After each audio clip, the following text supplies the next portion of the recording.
ਆਦਿ ਗੁਰੇ ਨਮः ਜੁਗਾਦ ਗੁਰੇ ਨਮः ਸਤਿਗੁਰੇ ਨਮः ਸ੍ਰੀ ਗੁਰੂਦੇਵ ਹੈ ਨਮः। ਸਾਧ ਸੰਗਤ ਜੀ ਨੂੰ ਪ੍ਰਣਾਮ। ਅੱਜ ਗੁਰੂ ਸਾਹਿਬ ਦੀ ਜਪਜੀ ਸਾਹਿਬ ਦੀ 6ਵੀਂ ਪੌੜੀ ਤੇ ਗੁਰੂ ਕਿਰਪਾ ਸਦਕਾ ਵਿਚਾਰ ਹੋਵੇਗੀ। ਗੁਰੂ ਸਾਹਿਬ ਇਸ ਪੌੜੀ ਦੇ ਅੰਦਰ ਤੀਰਥ ਇਸ਼ਨਾਨ ਦੀ ਗੱਲ ਕਰਦੇ ਹਨ। ਤੀਰਥ ਨਾਵਾਂ ਜੇ ਤਿਸ ਭਾਵਾਂ ਬਿਨ ਭਾਣੇ ਕੇ ਨਾਏ ਕਰੀ, ਜੇਤੀ ਸਿਰਠ ਉਪਾਈ ਵੇਖਾਂ ਬਿਨ ਕਰਮਾਂ ਕੇ ਮਿਲਾਏ ਲਈ। ਮਤ ਵਿੱਚ ਰਤਨ ਜਵਾਹਰ ਮਾਣਕ ਜੇ ਇੱਕ ਗੁਰ ਕੀ ਸਿੱਖ ਸੁਣੀ। ਗੁਰਾਂ ਇੱਕ ਦੇਹ ਬੁਝਾਈ ਸਭਨਾ ਜੀਆਂ ਕਾ ਇੱਕ ਦਾਤਾ, ਸੋ ਮੈਂ ਵਿਸਰ ਨਾ ਜਾਈ। ਤੀਰਥ ਦੀ ਗੱਲ ਕਰਦੇ ਹਨ ਗੁਰੂ ਸਾਹਿਬ। ਅਮੂਮਨ ਲੋਕ ਤੀਰਥ ਬਾਹਰ ਤੀਰਥ ਦੀ ਗੱਲ ਸਮਝਦੇ ਹਨ। ਜਿਸ ਤਰ੍ਹਾਂ ਹਿੰਦੁਸਤਾਨ ਦੇ ਅੰਦਰ ਪੁਰਾਣੇ ਸਾਡੇ ਸਨਾਤਨ ਧਰਮ ਮੁਤਾਬਕ 68 ਤੀਰਥ ਹਨ। ਅੱਜ ਉਸ ਤੋਂ ਬਾਅਦ ਸਿੱਖ ਧਰਮ ਦੇ ਅੰਦਰ ਜੋ ਗੁਰੂ ਸਾਹਿਬਾਨ ਦੇ ਸਥਾਨ ਹਨ, ਜਿਸ ਤਰ੍ਹਾਂ ਅੰਮ੍ਰਿਤਸਰ, ਅਨੰਦਪੁਰ ਸਾਹਿਬ, ਹੋਰ ਵੀ ਕਿੰਨੇ ਹੀ ਸਥਾਨ ਹਨ। ਅੱਜ ਉਹਨਾਂ ਨੂੰ ਸਿੱਖ ਸੰਗਤ ਵੀ ਤੀਰਥ ਦੇ ਤੌਰ 'ਤੇ ਜਾਂਦੀ। ਹਜ਼ੂਰ ਸਾਹਿਬ, ਇਹ ਸਾਰੇ ਤੀਰਥਾਂ ਦੇ ਉੱਪਰ ਲੋਕ ਜਾਂਦੇ ਹਨ। ਤੀਰਥ ਜਿਹੜਾ ਹੈ, ਅਸਲ ਵਿੱਚ ਤੀਰਥ ਦਾ ਨਾਮ ਹੈ ਗੁਰੂ ਦਾ।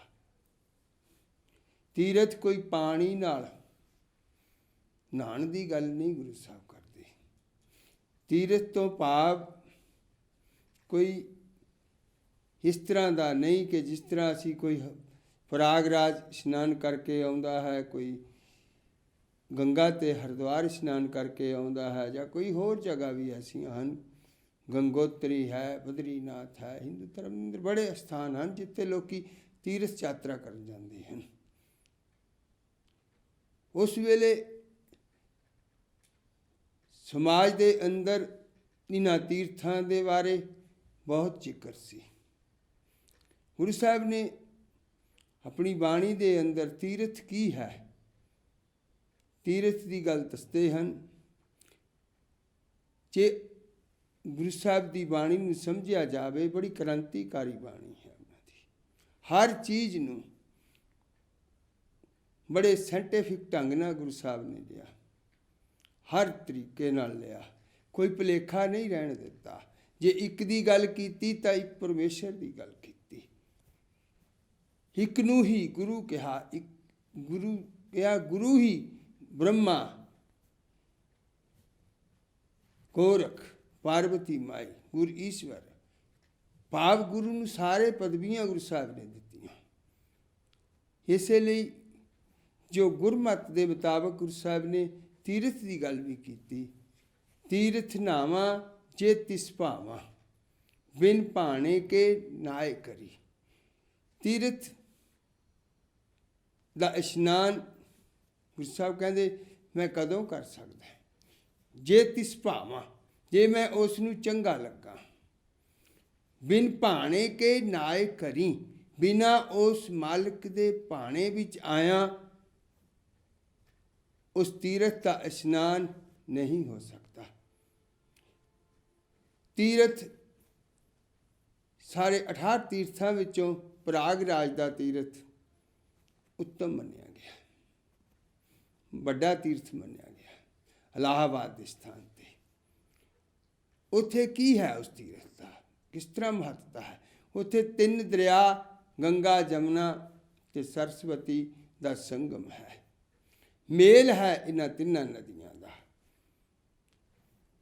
ਗੰਗਾ ਔਰ ਜਮਨਾ ਧਰਤੀ ਦੇ ਉੱਪਰੋਂ ਵਹਿੰਦੀਆਂ ਹਨ। ਸਰਸਵਤੀ ਜੋ ਨੀਚੇ ਧਰਤੀ ਦੇ ਪਾਣੀ ਚੱਲਦਾ ਹੈ ਉਸ ਨੂੰ ਆਖਦੇ ਹਨ। ਇਸ ਲਈ ਕਬੀਰ ਸਾਹਿਬ ਦੱਸਦੇ ਹਨ, उल्टी गंगा जमन में नहावो, बेंजल संगम मन में नहावो। कबीर साहब यही दसते हैं, गंगा और जमुना जिथे बिना पानी तो इन्हां दा संगम है,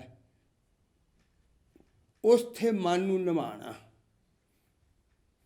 उस जगह ते जदों मन नहा लैंदा है तो उसनूं वो तीरथ प्रयागराज का इशनान दसते हैं कबीर साहब। वो प्रयागराज के एक बाहर जिस तरह देखण विच आउंदा, इस तरह अंदर भी प्रयागराज का इशनान है, जिसनूं गुरु साहब अमृतसर का इशनान कहते हैं। कबीर साहब प्रयागराज का इशनान दसते हैं। उल्टी गंगा जमन में नहावो, बेंजल संगम मन में नहावो। किस तरह है गंगा? की है गंगा? जो प्रकाश उस परमेश्वर के घर तो जीव के अंदर आउंदा है, जो वो प्रकाश अंदर जीव के 10वें द्वार पहुँचता है, उसकी गल कबीर साहब गंगा नाल तुलना करते हैं। उसनूं गंगा नाल तुलना करते हैं, दसते हैं, क्योंकि उल्टी गंगा जमन मिलावा, उपरों थल्ले नूं जो पैंदी है, अब आप उतों जो प्रकाश परमात्मा के घरों आउंदा है। असल विच प्रकाश भी नहीं सी पहले, प्रकाश भी उस मालिक ने ही पैदा किया है, आवाज़ भी उसे दे घरों आउंदी है। प्रकाश गंगा के रूप विच आउंदा है ते जमुना के रूप विच आवाज़ आउंदी है, क्योंकि जिथे जिथे गंगा बहती है वो आवाज़ पैदा करती है। एक स्थान गुरु साहब का है पाउंटा साहिब, उत्थे गंगा जमुना का आवाज़ नहीं आती, नहीं तो जितों भी जमुना बहती उस जगह पर आवाज़ पैदा होंदी पानी के चलण की। इसलिए कबीर साहब कहते हैं, उल्टी गंगा जमन मिलावो। कित्थे मिलना है? जदों उपरों दो आवाज़ और प्रकाश जीव के अंदर 10वें द्वार आउंदे हैं, उत्थे ही जीव अपने श्वासां नूं इकट्ठा करके लैके जाता है। जदों जीव ध्यान करता है गुरु कृपा सदका, गुरु साहब की मेहर सदका, तो वह अपने प्राणां नूं, अपने श्वासां नूं, श्वास मैंने सरस्वती जो थल्ले दी पैंदी है, श्वास आवाज़ सरस्वती नूं कहा जाता है। भाव इत्थों जदों असीं उपर जाते हाँ, श्वास लैके ध्यान सदका लैके जाते हैं, तो उत्थे 3 नदियां का भाव तिन्हां दा मेल हो जाता, गंगा जमुना सरस्वती। आवाज़ प्रकाश ते थल्लियों मन का उत्थे जाना, साडी रूह का उत्थे जाना। जदों वो मिलाप हुंदा उस जगह ते जाके मन उस त्रिवैणी का इशनान करता है, जिसकी गल कबीर साहब करते हैं। हुण उस त्रिवैणी ते पहुँचण लई जीव नूं किस तरह का उपराला करना पैना है, किस तरीके नाल वो जा सकता है, किहड़ा साधन है? उत्थे कोई साधन नहीं। असीं उत्थे बोलण नाल, राम राम कहण नाल उस स्थान ते नहीं जा सकते, क्योंकि राम जी बाहर बोलता है। राम राम करता सब जग फिरा, राम न पाया जाए। जे कोई बाहरले तीर्थ इशनान ते जाता है, तो बाहरले तीर्थ इशनान करन नाल वो अंदर नहीं जा सकता। बाहरले इशनान का अंदर कोई फर्क नहीं पैंदा। इस तरह जो अखां नाल असीं देखते हाँ, बाहरों असीं दर्शन करते हाँ, इन्हां अखां दे नाल भी अंदर जीव नहीं जा सकता। पाप जदों भी असीं शरीर के इंद्रियां नाल, ज्ञान इंद्रियां नाल कोई भी चीज़ करते हाँ, समझते हाँ, बुझते हाँ, जां कर्म इंद्रियां द्वारा करते हाँ, वो साडे मन नूं उत्थे जाण विच मदद नहीं करती। सिर्फ उत्थे जाण लई सानूं ध्यान के जरिए जा सकते। ध्यान तो बिना होर कोई तरीका नहीं जिहदे नाल बंदा उस स्थान ते जा सकता है, क्योंकि जिन्नी देर तक ध्यान उपर नहीं लगता उन्नी देर तक ये जीव उत्थे नहीं जा सकता। उत्थे जाण लई जीव नूं जहाज़ दे विच बैठण वाली गल है, जहाज़ दे विच बैठना पैंदा, तद जाके वो उड़ारी मार के उस जगह ते जांदा है। जहाज़ विच बैठण लई असीं बाहर देखते हाँ, पुराने जमाने में 7 पौड़ियाँ या 8 पौड़ियाँ चढ़ के जाना पैंदा सी। अज तो उन्होंने ਬਣਾ ਦਿੱਤੇ, ਕੁਛ ਇਸ ਤਰ੍ਹਾਂ ਸਿਚੁਏਸ਼ਨ ਕਰ ਦਿੱਤੀ ਕਿ ਜਹਾਜ਼ ਵੀ ਸਿੱਧੇ ਅਸੀਂ ਤੁਰ ਕੇ ਚਲੇ ਜਾਂਦੇ ਹਾਂ, ਬਰਾਬਰ ਜਹਾਜ਼ ਦੇ ਉਹਨਾਂ ਨੇ ਬਣਾ ਦਿੱਤਾ। ਪਰ ਫਿਰ ਵੀ ਜੇ ਜਹਾਜ਼ ਉਸ ਏਅਰਪੋਰਟ ਦੇ ਉਸ ਸਥਾਨ 'ਤੇ ਨਾ ਖੜਾ ਹੋਵੇ, ਕਿਸੇ ਬਾਹਰ ਜਗ੍ਹਾ 'ਤੇ ਖੜਾ ਹੋਵੇ, ਤਾਂ ਸਾਨੂੰ 7-8 ਪੌੜੀਆਂ ਚੜ੍ਹ ਕੇ ਫਿਰ ਜਹਾਜ਼ ਵਿੱਚ ਬੈਠਣਾ ਪੈਂਦਾ ਹੈ। ਇਸੇ ਤਰ੍ਹਾਂ ਧਿਆਨ ਵਿੱਚ ਜਾਣ ਤੋਂ ਪਹਿਲਾਂ ਜੀਵ ਨੂੰ 7 ਸਟੈਪ ਕਰਨੇ ਪੈਂਦੇ ਹਨ। 7 ਸਟੈਪਾਂ ਦੇ ਵਿੱਚੋਂ ਗੁਜ਼ਰਨਾ ਪੈਂਦਾ ਹੈ, ਤਦ ਜਾ ਕੇ ਉਹ ਉਸ ਜਗ੍ਹਾ 'ਤੇ ਪਹੁੰਚਦਾ ਹੈ, ਤਦ ਜਾ ਕੇ ਧਿਆਨ ਵਿੱਚ ਬੈਠਦਾ ਹੈ। ਉਸ 7 ਸਟੈਪ ਕਿਸ ਤਰ੍ਹਾਂ ਦੇ ਹਨ?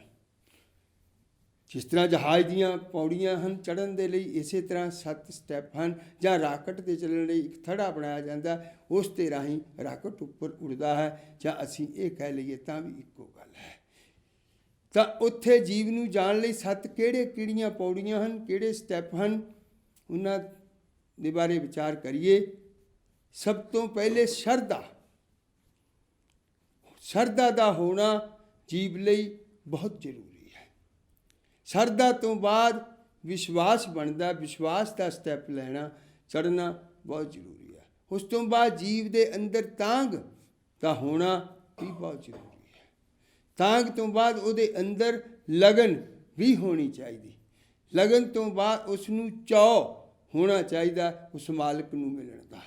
ਫਿਰ ਚਾਅ ਤੋਂ ਬਾਅਦ ਉਹਦੇ ਕੋਲ ਪ੍ਰੇਮ ਰੂਪੀ ਸਟੈਪ ਦਾ ਵੀ ਹੋਣਾ ਜ਼ਰੂਰੀ ਹੈ। ਪ੍ਰੇਮ ਤੋਂ ਬਾਅਦ ਸਿਮਰਨ, ਜੋ ਆਖਰੀ ਸਟੈਪ ਹੈ ਉਹ ਸਿਮਰਨ ਦਾ ਹੈ। ਸਿਮਰਨ ਦਾ ਭਾਵ ਉਸ ਮਾਲਕ ਨੂੰ ਯਾਦ ਕਰਨਾ। ਸਿਮਰਨ ਦਾ ਮਤਲਬ ਯਾਦ ਕਰਨਾ। ਸੰਸਕ੍ਰਿਤ ਦਾ ਸ਼ਬਦ ਸਿਮਰਨ ਹੈ। ਸਿਮਰਨ ਦਾ ਮਤਲਬ ਯਾਦ ਕਰਨਾ।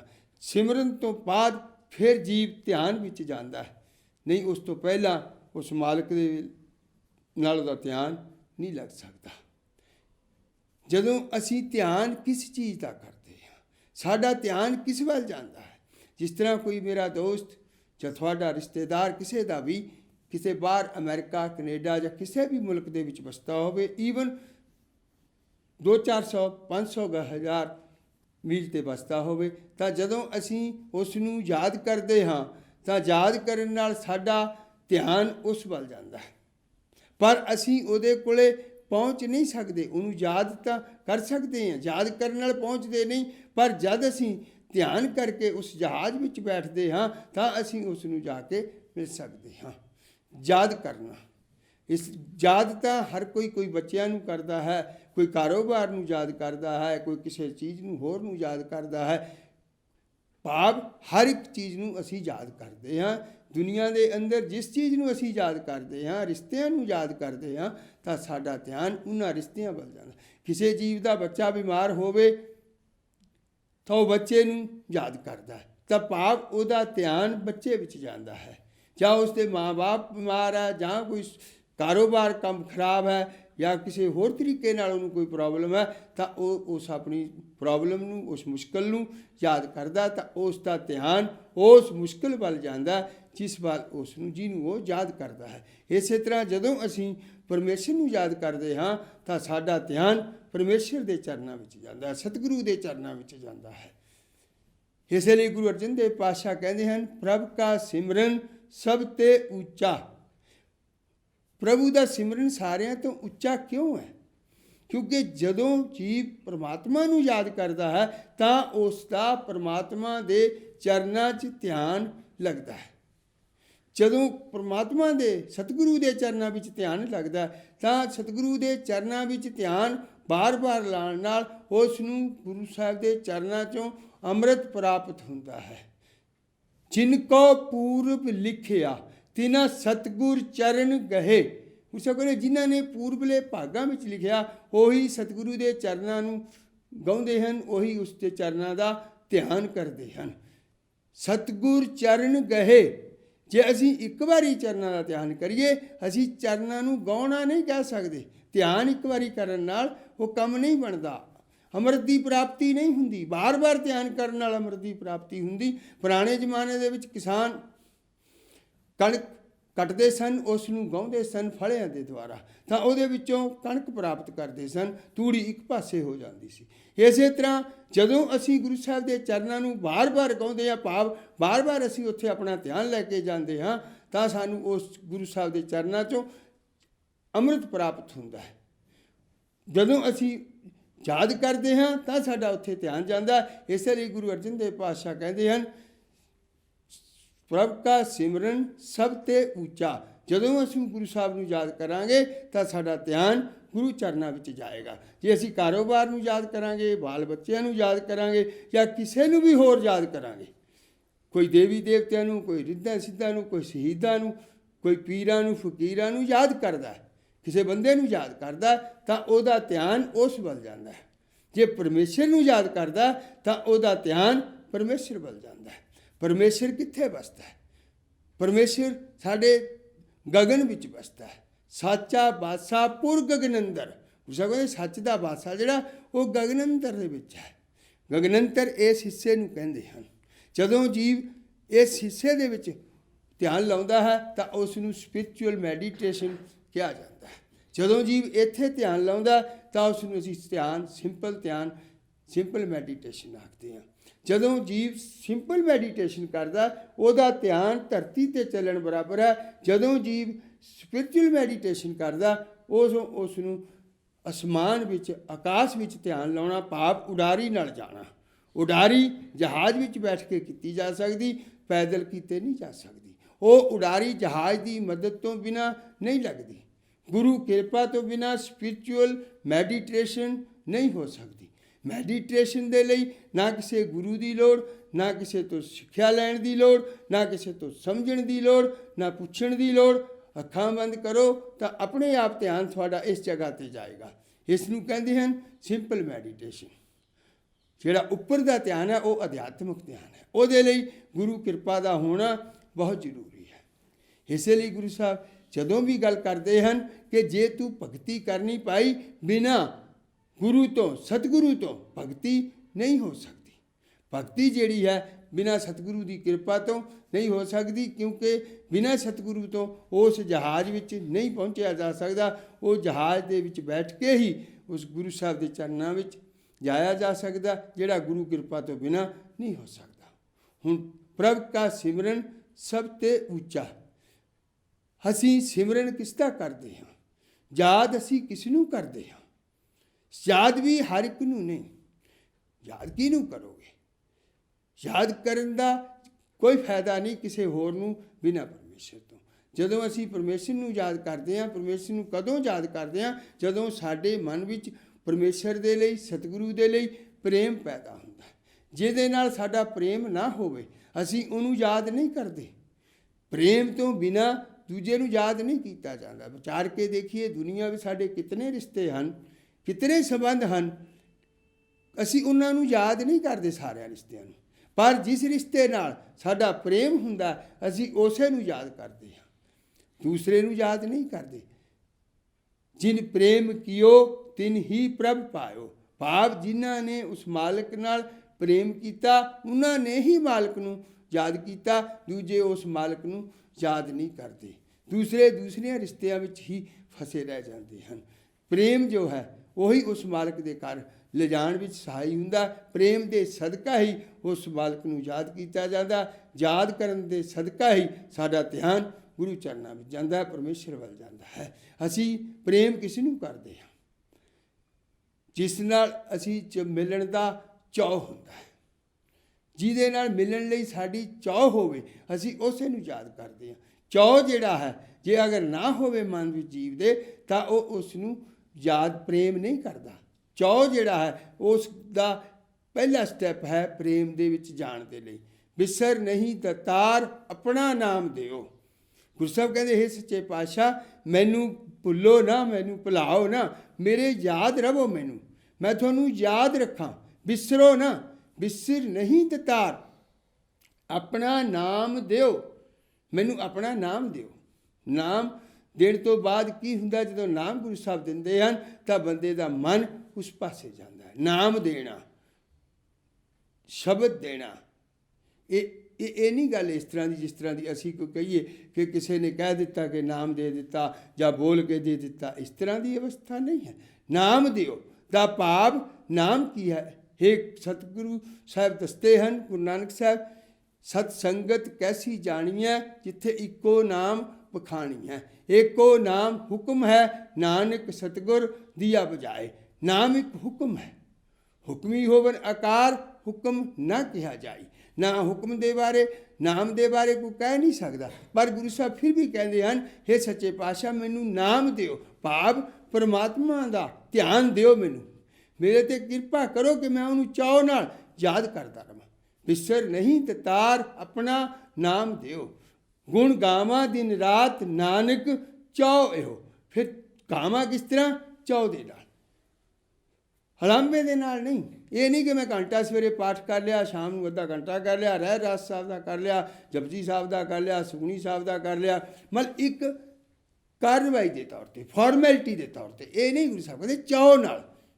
ਚਾਅ ਨਾਲ ਕਦੋਂ ਹੁੰਦਾ? ਜਦੋਂ ਉਸ ਨਾਮ ਦੇ ਵਿੱਚੋਂ ਜੀਵ ਨੂੰ ਨਸ਼ਾ ਮਿਲਦਾ ਹੈ।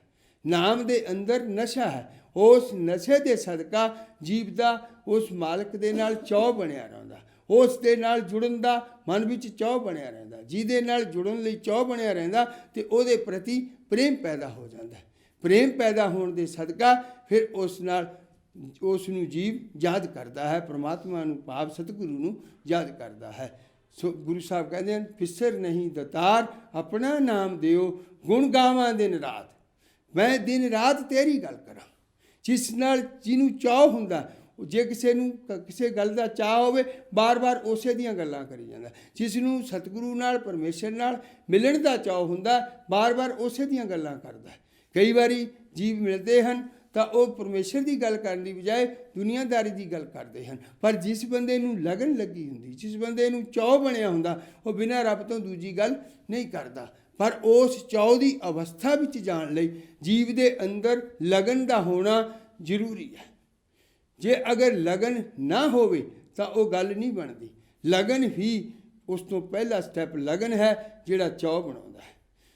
ਸੀਨੇ ਖਿੱਚ ਜਿਨ੍ਹਾਂ ਨੇ ਖਾਧੀ, ਉਹ ਕਰ ਆਰਾਮ ਨਹੀਂ ਬਹਿੰਦੇ। ਇੱਕੋ ਲਗਨ ਲੱਗੀ ਲਈ ਜਾਂਦੀ, ਦਿਨ ਰਾਤ ਪਏ ਬਹਿੰਦੇ। ਉਸ ਦਿਨ ਰਾਤ ਉਸ ਗੱਲ ਮਗਰ ਲੱਗੇ ਰਹਿੰਦੇ ਹਨ।